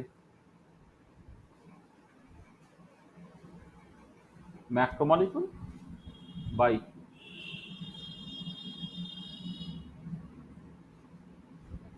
osmotic pressure meter.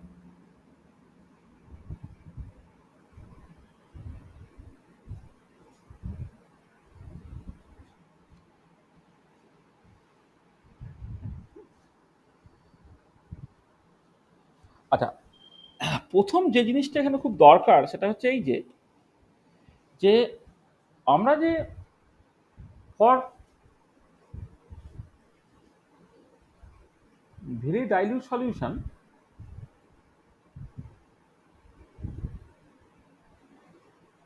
osmotic pressure is given by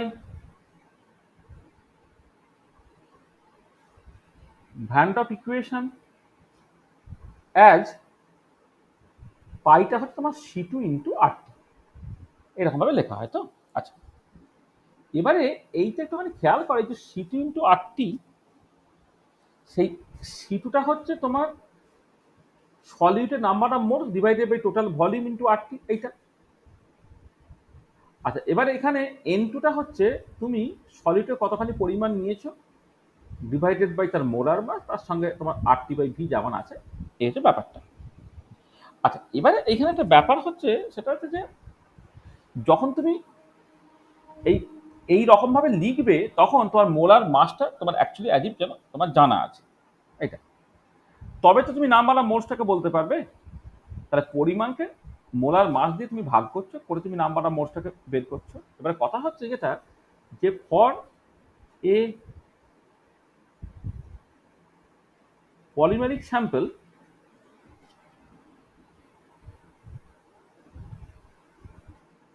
পরে না করে এ পলিমারিক স্যাম্পল লিখি। এ পলিমারিক স্যাম্পল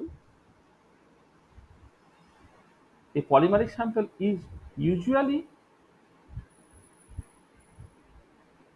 পলিডিসপার্স। মানে পলিমারিক স্যাম্পল মনোডিসপার্স হতে পারে, পলিডিসপার্স হতে পারে।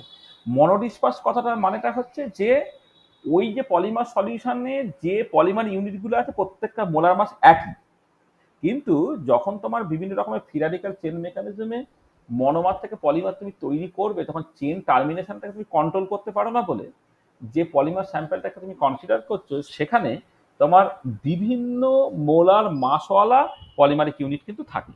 মানে ধরো হয়তো একটা পলিইথিলিন তুমি তৈরি করছো, ইথিলিন মলিকুল কোথাও হয়তো 95টা জুড়েছে, কোথাও 100টা জুড়েছে, কখনো 98টা জুড়েছে, কখনো হচ্ছে 105টা জুড়েছে। তার তুমি পলিইথিলিন যে স্যাম্পলটাকে কনসিডার করছো, সেখানে কিন্তু একটা ফিক্সড মোলার মাসের পলিমার নেই, বরং একটা ভেরিয়েবল মোলার মাসের পলিমার আছে। তাহলে সেই ধরনের স্যাম্পলকে বলা হবে হচ্ছে পলিডিসপার্স। তাই polymeric sample usually polydisperse, and hence it has no definite molar mass. So we have to use various kind of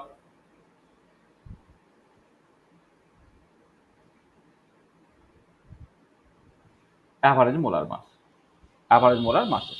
এইটা নিয়ে আমি পরে আলাদা করে আলোচনা করব। সেখানে তোমার মাস অ্যাভারেজ মোলার মাস হয়, নাম্বার অ্যাভারেজ মোলার মাস হয়, সেডিমেন্টেশন অ্যাভারেজ মোলার মাস হয়, ভিসকোসিটি অ্যাভারেজ মোলার মাস হয়, তাহলে বিভিন্ন রকমের অ্যাভারেজ মোলার মাস তোমার আছে। কিন্তু এই যে অ্যাভারেজ মোলার মাস বললাম না, এটা পলিমারিক স্যাম্পেল, আমি পলিমার পড়াবো কিছুটা, মানে জাস্ট তোমাদের নেট বা ওই টাইপের মানে কম্পিটিটিভ এক্সামে পলিমারটা আছে, যতটুকু আছে ততটুকু পড়াবো। সেখানে দেখবে যে পলিমারে কাইনেটিক্স এবং তার পলিমারের মোলার মাস নিয়ে কথাবার্তা আছে। তাহলে এই অ্যাভারেজ মোলার মাস যেটা, সেই অ্যাভারেজ মোলার মাস বিভিন্ন রকমের হতে পারে, নাম্বার অ্যাভারেজ, মাস অ্যাভারেজ, সেডিমেন্টেশন অ্যাভারেজ বা জেড অ্যাভারেজ, এবং এবং এ অ্যাভারেজ, মানে যেটা বললাম তোমার লাস্টেরটা হচ্ছে তোমার ওই viscosity average.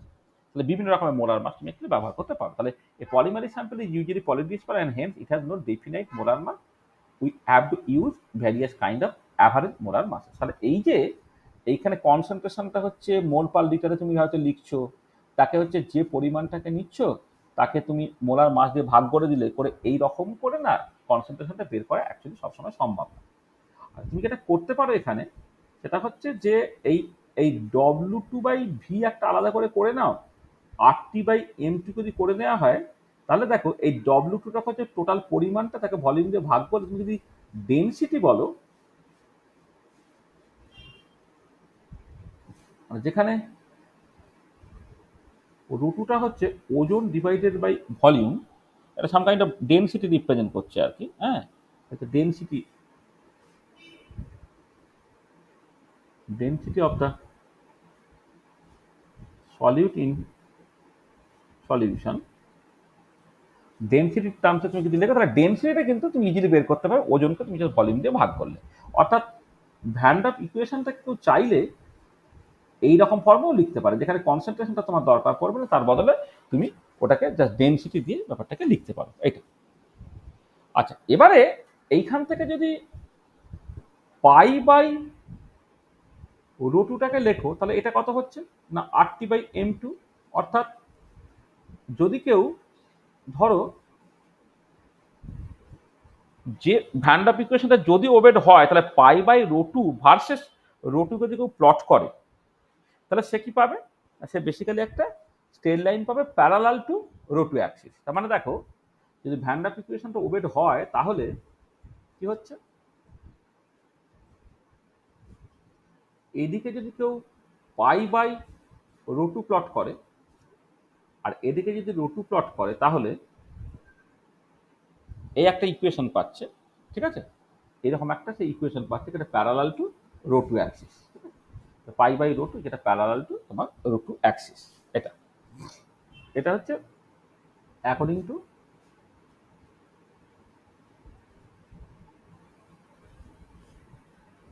Van der equation. কিন্তু এক্সপেরিমেন্ট কি বলে? আচ্ছা, এক্সপেরিমেন্ট যেটা বলে যে ছবিটা অ্যাকচুয়ালি তোমার এরকম দেখতে হয়।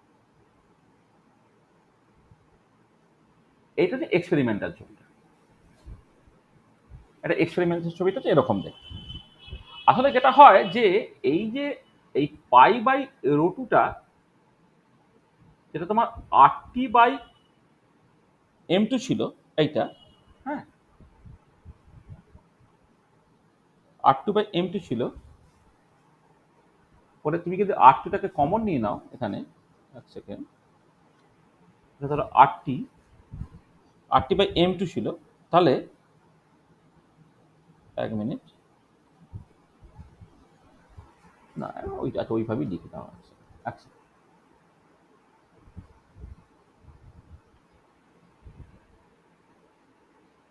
RT/M2 ছিল। এবারে একটা ভিরিয়াল ইকুয়েশনের মতো π/√2টা হচ্ছে RT/M2 ইন্টু 1 প্লাস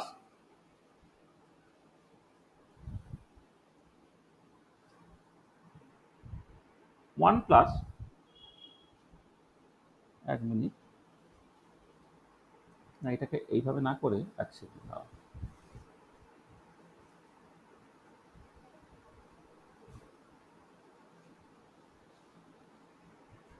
আচ্ছা, প্লাস একটা A2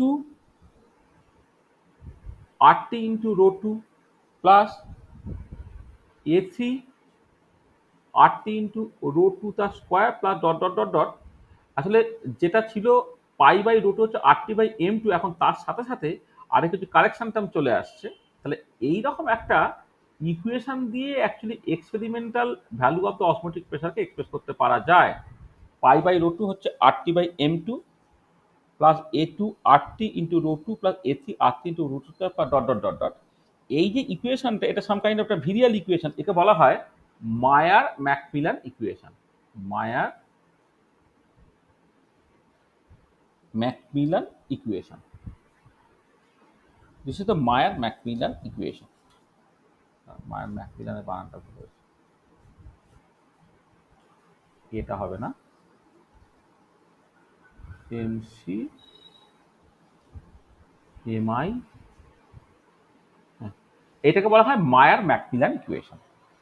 এবং পরিষ্কার দেখো, যদি তোমার লিমিট পাই বাই রোটুটাকে লেখো, যেখানে রোটুটা টেন্ডস টু তোমার 0, তখন দেখো এই রোটি কন্টেনিং টার্মটা বাদ চলে যাবে, তখন তুমি এই ভ্যান ডার ইকুয়েশন থেকে যে প্রেডিক্টেড ভ্যালু, সেই প্রেডিক্টেড ভ্যালুটা তুমি পেয়ে যাবে। এবং এটা ইম্পর্টেন্ট পয়েন্ট, এই ইকুয়েশনে যদি এমন হয় যে if rho two is not too high, যদি ডেন্সিটিটা খুব হাই না হয়, দেন তুমি এটাকে লিনিয়ারাইজ করতে পারো। পাই বাই রো টুটাকে তুমি approximately RT by M2 plus A2 RT into rho two, এইরকমভাবে তুমি অ্যাপ্রক্সিমেট করতে পারো। মানে রো টু স্কোয়ার ইত্যাদি টার্মগুলো তুমি বাদ দিচ্ছ যখন রো টুটা তত বেশি কিছু নয়। একদম সেই গ্যাসের ক্ষেত্রে, ভিরিয়াল ইকুয়েশনের ক্ষেত্রে তোমার প্রেশারের এরকম বিভিন্ন রকম equation, pressure P square P cube ইত্যাদি থাকবে। এবার তুমি তোমার মতো করে হচ্ছে প্রেশারটা কি তার মতো করে নির্ভর করে তুমি ওটা বিভিন্ন জায়গায় এটা অ্যাপ্রক্সিমেট করতে পারো। তার মানে তুমি যদি এইভাবে এটাকে অ্যাপ্রক্সিমেট করে দাও, তাহলে যেটা তুমি পাচ্ছ, দেখো ওই যে ইকুয়েশনটাকে তুমি জাস্ট একটা স্ট্রেট লাইন হিসেবে এক্সপ্রেস করতে পারছো, এইটা, যেখানে এদিকে pi by rho two plot করা হচ্ছে, এদিকে রো টু প্লট করা হচ্ছে, এই রো টুটা হচ্ছে মোটামুটি নট সো হাই।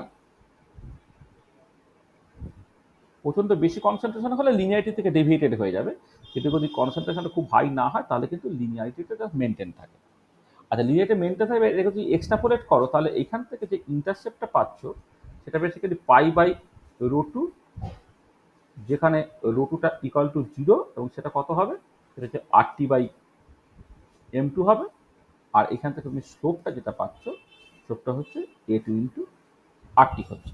তোমাকে এটা দাঁড়াচ্ছে যে from the extrapolation of pi by rho two versus rho two, তুমি যেটা পাচ্ছ সেটা হচ্ছে RT বাই M2টাকে পেয়ে যাচ্ছে। তার মানে এটা দাঁড়াচ্ছে যে from the plot of pi by rho 2 versus rho 2, we get a straight line with intercept equal to RT by M2. তাহলে দেন অ্যাভারেজ মোলার মাস M2টা, average molar mass of solute আর কি, অফ সলিউট M2, সেটাকে তুমি লিখতে পারছো RT by intercept বা RT by limit rho two tends to 0 pi by rho two. এইখান থেকে দেখো তুমি মোলার মাসটাকে বের করে নিতে পারছো। আচ্ছা, এবারে এই যে মোলার মাসটা এখানে বেরোলো, এই মোলার মাসটা অ্যাকচুয়ালি তোমার নাম্বার অ্যাভারেজ মোলার মাস। এটা খুব ইম্পর্টেন্ট পয়েন্ট, যে কোনো কোয়ালিটেটিভ প্রপার্টিজ করে যে মোলার মাসটাকে বের করা হয় সেটা হচ্ছে নাম্বার অ্যাভারেজ মোলার মাস, মানে the particular type of molar mass that can be determined from any qualitative property measurement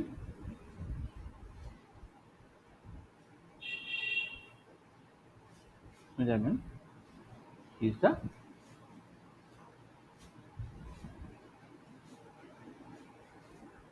number average molar mass. তো এই যেটা বের করবে সেটা হচ্ছে নাম্বার অ্যাভারেজ মোলার, ওই যে number average molar mass, mass average molar mass, sedimentation average molar mass এবং ভিসকোসিটি অ্যাভারেজ মোলার মাসে বিভিন্ন ডিফাইন করলাম না, এটা হচ্ছে তোমার basically number average molar mass. আমি এটার কাছে এটা মানে লিখে দিতে পারি নাম্বার অ্যাভারেজ মোলার মাস এইরকম ভাবে লিখে, সেটা হচ্ছে ধরো এই summation over,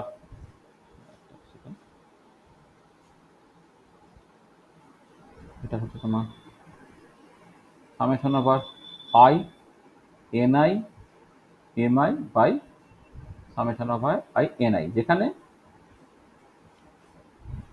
NI is the number of moles of ith polymeric ith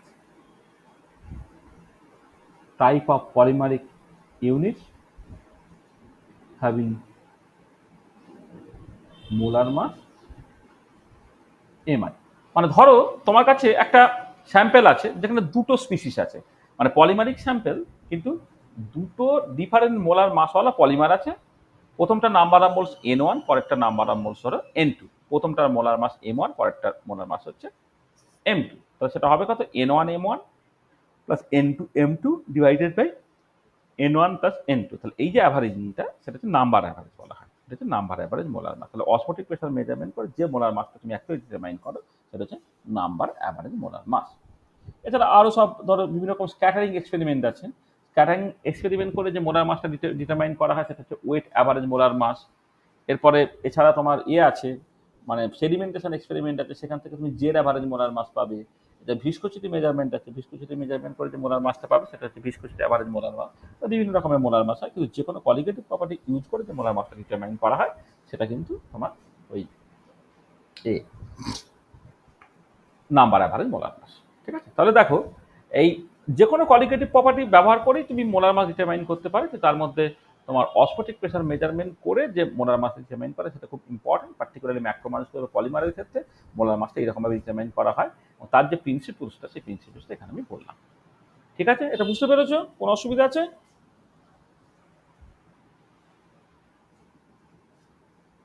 ঠিক আছে, হ্যাঁ স্যার। আচ্ছা এবারে একটা টার্ম একটুখানি বলি তোমার, আইসোটোনিক সলিউশন। মানে দুটো সলিউশন যাদের অসমোটিক প্রেসারটা একই তাকে বলা isotonic solution. Two solutions having equal value of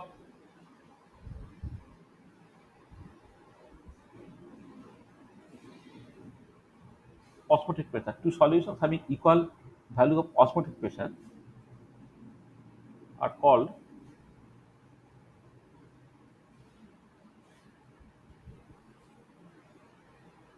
isotonic solution.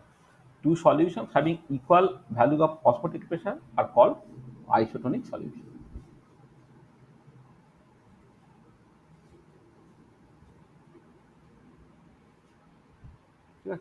Two solutions having equal value of osmotic pressure are called isotonic solution.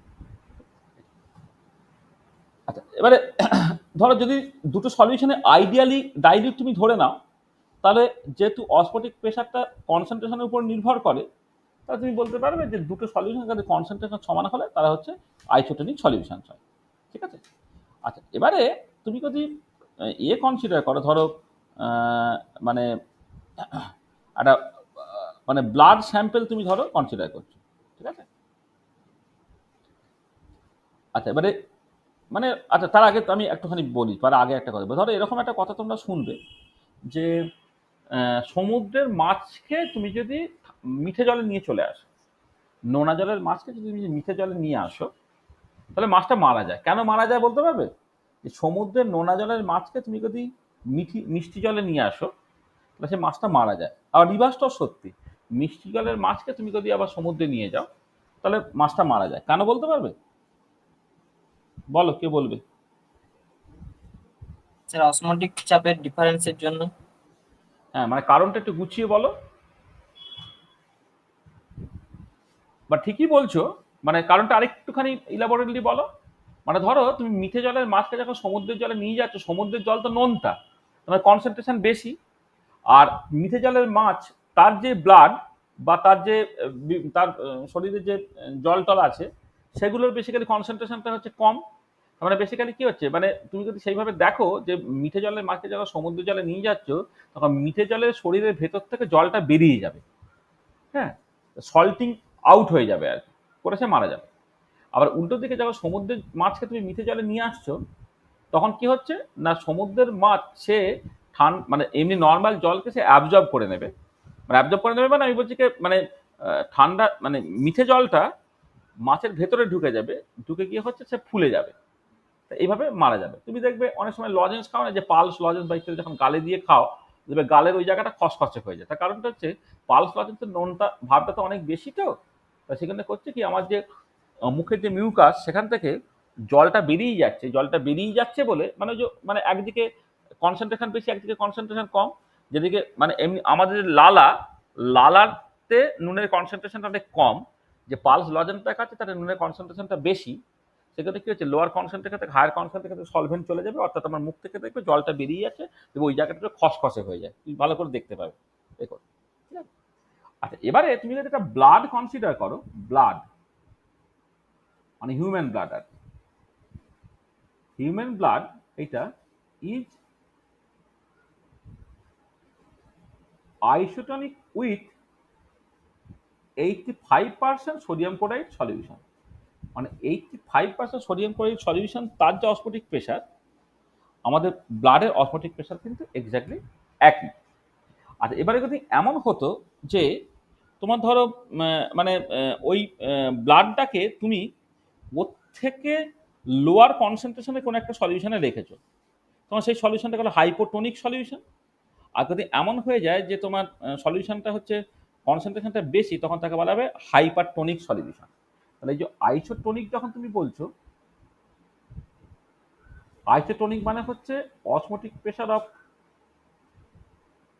Blood equal to osmotic pressure of the solution. এবার যদি এমন হয়ে যায় যে ব্লাডের অসমোটিক প্রেশারটা less than solution osmotic pressure, তখন this solution is hypertonic, hypertonic. আর যদি ধরো ব্লাডের অসমোটিক প্রেশারটার তুলনায় সলিউশনের অসমোটিক প্রেশারটা কম হয়, তখন হবে দি solution is hypotonic. Hypertonic, hypotonic এই টার্মগুলোকে তোমার একটু মাথায় রাখতে হবে, হ্যাঁ। আর তুমি ধরো একটা ব্লাড কর্পাসাস আছে, তাকে তুমি কি করলে একটা লোয়ার কনসেন্ট্রেশন সলিউশনের মধ্যে তুমি রাখছো, তা লোয়ার কনসেন্ট্রেশন সলিউশনের মধ্যে হলে কি হবে, সে ব্লাড কর্পাসাসগুলো হচ্ছে এই সলিউশন থেকে সলভেন্টটাকে নিয়ে নেবে, মানে হায়ার লোয়ার কনসেন্ট্রেশন থেকে হায়ার কনসেন্ট্রেশনের দিকে তো সলভেন্টটা যায়। তা তুমি যদি আইসোটনিক বানানটা কিন্তু হয়ে গেছে,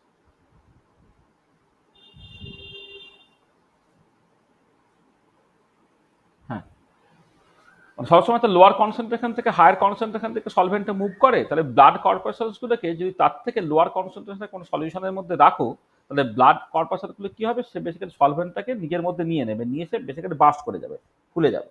আর উল্টো দিকে যদি ব্লাডটাকে তুমি ধরো 85% সোডিয়াম ক্লোরাইড সলিউশনের থেকে বেশি কনসেন্ট্রেশনের মধ্যে কোথাও রাখো, তাহলে ব্লাড থেকে কিন্তু জলটা বেরিয়ে যাবে, জলটা বেরিয়ে যাবে বলে সে বেসিক্যালি শ্রিঙ্ক করে যাবে, ঠিক আছে?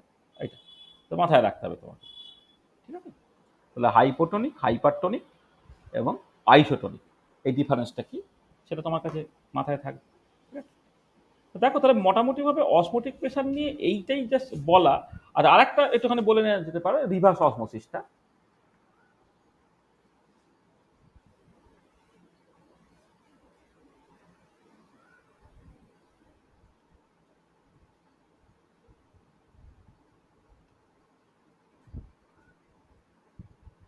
রিভার্স অসমোসিস, দেখো রিভার্স অসমোসিসের ব্যাপারটা কি, অসমোসিস একটা স্পন্টেনিয়াস প্রসেস, যে স্পন্টেনিয়াস প্রসেসের জন্য তোমাকে কি করতে হচ্ছে না, যদি দুটো একটা পিওর সলভেন্ট আছে এটা একটা সেমি পারমিয়েবল মেমব্রেন থাকে,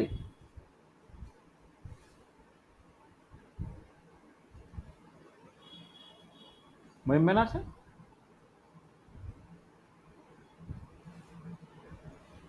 তাই তো, আর এটা হচ্ছে সলিউশন আছে। আচ্ছা এমনিতে কি হয় না, পিওর সলভেন্ট থেকে সলিউশন সাইডের দিকে তোমার সলভেন্টটা পাস করে, ঠিক আছে।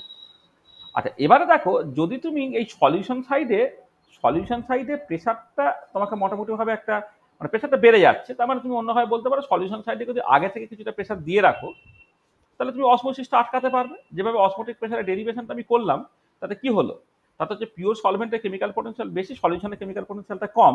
আর প্রেশার বাড়লে কেমিক্যাল পোটেনশিয়াল বাড়ে, তার মানে সলিউশন সাইডে তুমি যদি কিছুটা বেশি প্রেশার দিয়ে রাখো, যাতে করে হচ্ছে পিওর সলভেন্টের কেমিক্যাল পোটেনশিয়াল এবং সলিউশনের কেমিক্যাল পোটেনশিয়াল সমান হলো, তখন অসমোসিস তুমি বন্ধ করতে পারবে। আর এবারে এইখানে যদি তোমার এমন হয় যে এক্সেস প্রেশার তুমি দিয়ে রাখো, মানে অনেকটা বেশি প্রেশার তুমি দিয়ে রাখছো, মানে যা হওয়ার কথা, মানে আমি বলছি ধরো এক্সেস প্রেশারটা হচ্ছে পিটা, এইটা হচ্ছে মানে পিটা, সেটা হচ্ছে তোমার দেখো এমনিতে আমি এরকম যদি ভাবি, এখানে প্রেশার যদি পি হয়, তাহলে এখানে ইকুইলিব্রিয়ামটা অ্যাটেন্ড করতে গেলে এই প্রেশারটা পি প্লাস পাই হতে হবে, তাই তো। এখানে প্রেশার যদি পি হয়, এখানে প্রেশারটা পি প্লাস পাই হতে হবে, তবে তোমার ইকুইলিব্রিয়ামটা অ্যাটেন্ড করবে। কিন্তু আমি এখানে যে প্রেশারটাকে দিচ্ছি পি এক্সটার্নাল ধরো, সেটা হচ্ছে even greater than P plus পাই, ইভেন গ্রেটার দ্যান ধরো পি প্লাস পাই। তাহলে কি এদিকে প্রেশার যদি পি হয়, এদিকে প্রেশার পি প্লাস পাই হলে তবে ইকুইলিব্রিয়ামটা অ্যাটেন্ড হয়, তখন আর সলভেন্ট পিওর সলভেন্ট সাইড থেকে সলিউশন সাইডের দিকে যাবে না। আর যখন দুদিকে প্রেশার সমান থাকে, তখন পিওর সলভেন্টের কেমিক্যাল পোটেনশিয়াল বেশি, সলিউশনের কেমিক্যাল পোটেনশিয়াল কম, বলে সলভেন্ট থেকে পিওর সলভেন্ট থেকে সলিউশনের দিকে তোমার সলভেন্টগুলো যায়। কিন্তু এবারে উল্টোটা যদি আমি করি, যে যে সলিউশন সাইডে যদি আমি অনেক এক্সেস প্রেশার দিয়ে দিই, হ্যাঁ, বা সলভেন্ট সাইডে প্রেশার যদি অনেকটাকে কমিয়ে দিই, তখন কি হবে, তাহলে দেখো এমনিতে সলভেন্টের কেমিক্যাল পোটেনশিয়াল সলিউশন কম ছিল, কিন্তু এখানে এক্সেস প্রেশার হয়ে গেলে কেমিক্যাল পোটেনশিয়াল তখন বেশি হয়ে যাবে। আমরা এটা দাঁড়াচ্ছে যে chemical potential of the solvent in solution যখন টেম্পারেচারটা টি, প্রেশারটা পি এক্সটার্নাল, এইটা যখন greater than chemical potential of the pure solvent, যখন টেম্পারেচার টি এবং প্রেশার পি, এই যখন সিচুয়েশনটা হবে, তখন কি হবে, then solvent flows from solution side to pure solvent side. তার মানে মানে এটা কখন হবে, যে when excess pressure is applied, excess pressure is applied on the solution side such that এইটা, তখন কি হবে, then solvent flows from solution side to pure solvent side. তাহলে এটা কি হচ্ছে, এটা হচ্ছে অসমোসিসের ঠিক উল্টোটা হচ্ছে। অসমোসিসের ক্ষেত্রে তোমার লোয়ার কনসেন্ট্রেশন থেকে হায়ার কনসেন্ট্রেশন, যাতে পিওর সলভেন্ট থেকে সলিউশন সাইডে তোমার অ্যাকচুয়ালি সলভেন্টটা পাস করতো, কিন্তু সলিউশন সাইডে যদি অনেকটা বেশি প্রেসার দিয়ে দাও, তখন সলভেন্টটা কিন্তু সলিউশন সাইড থেকে সলভেন্ট সাইডের দিকে ফ্লো করবে, then solvent flows from solution side to pure solvent side. This phenomenon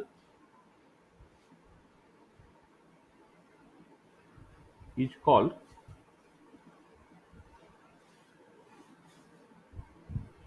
reverse osmosis. তা বুঝতে পারলে রিভার্স অসমোসিস জিনিসটা কি? বুঝতে পেরেছো? হ্যাঁ স্যার। হ্যাঁ। আচ্ছা এইটা হচ্ছে তোমার এই যে নুন জল থেকে যে বিশুদ্ধ জল পাওয়া, সেটা কিন্তু এইখান থেকে করতে হয়, মানে ডিস্যালাইনেশন বলে।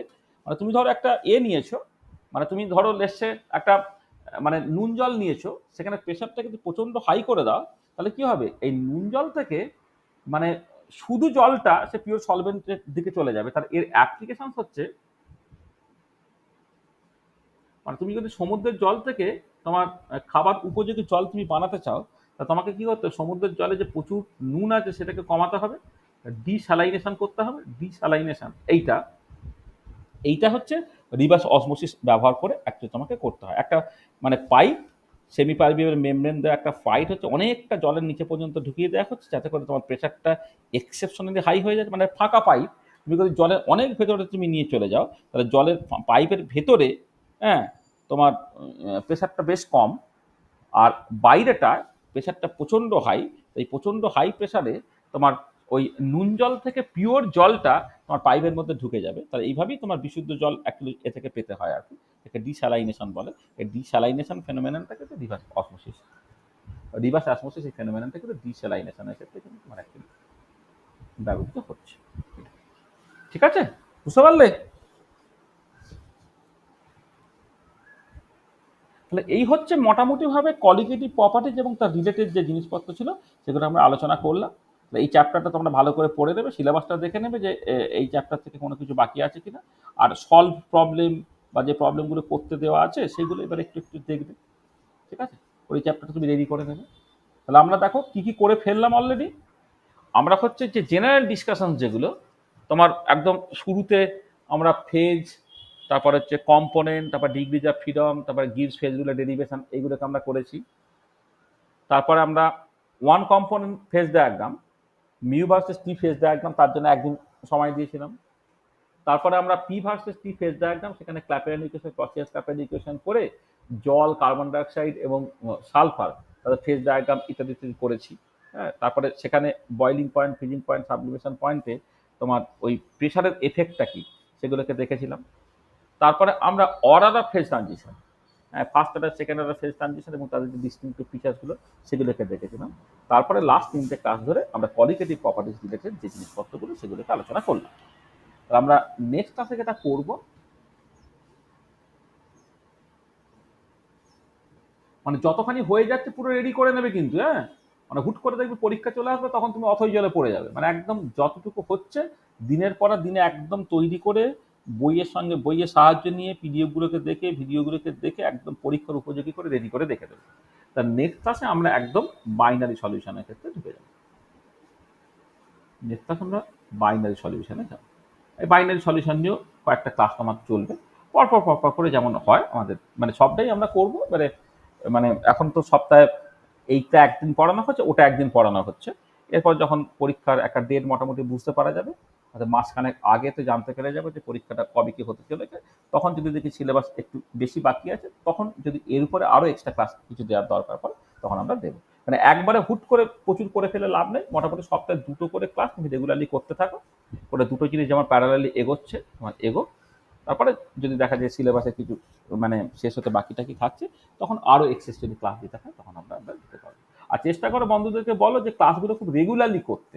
হ্যাঁ, প্রত্যেকটা কাজ করার চেষ্টা করার, কারণ তুমি বুঝতেই পারছো যে এখানে আমি যা কোয়ান্টামটাই বলি বা এখানে এই ফেজ ইকুইলিব্রিয়ামটাকেই বলি, এখানে কিন্তু জিনিসগুলো একটা অপরটাকে দারুণভাবে কানেক্টেড।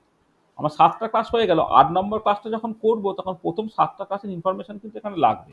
মানে হুট করে একদিন তুমি হঠাৎ মনে হলো চলো ক্লাসটাকে করি, ও কিছু বুঝতে টুঝতে পারবে না, তাতে তোমার ব্যাপারটা বোরিং হয়ে যাবে। এরপরে মানে তুমি যতখানি হয়ে যাচ্ছে দিনের পরে দিনে কিন্তু করে নিলে দেখবে তোমার ঠিকঠাক করে হয়ে যাবে। তাহলে নেক্সট ক্লাস আমরা বাইনারি সলিউশন নিয়ে কথাবার্তা বলবো। আজকে এখানে রেখে দিই। End of lecture 9, sorry end of lecture 7।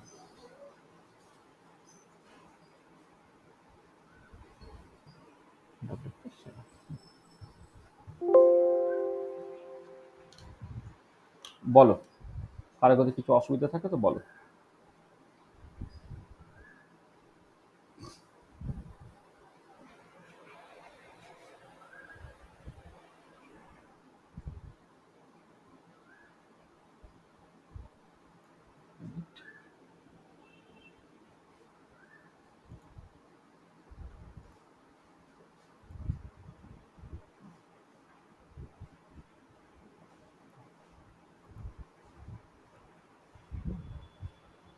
ঠিক আছে তো?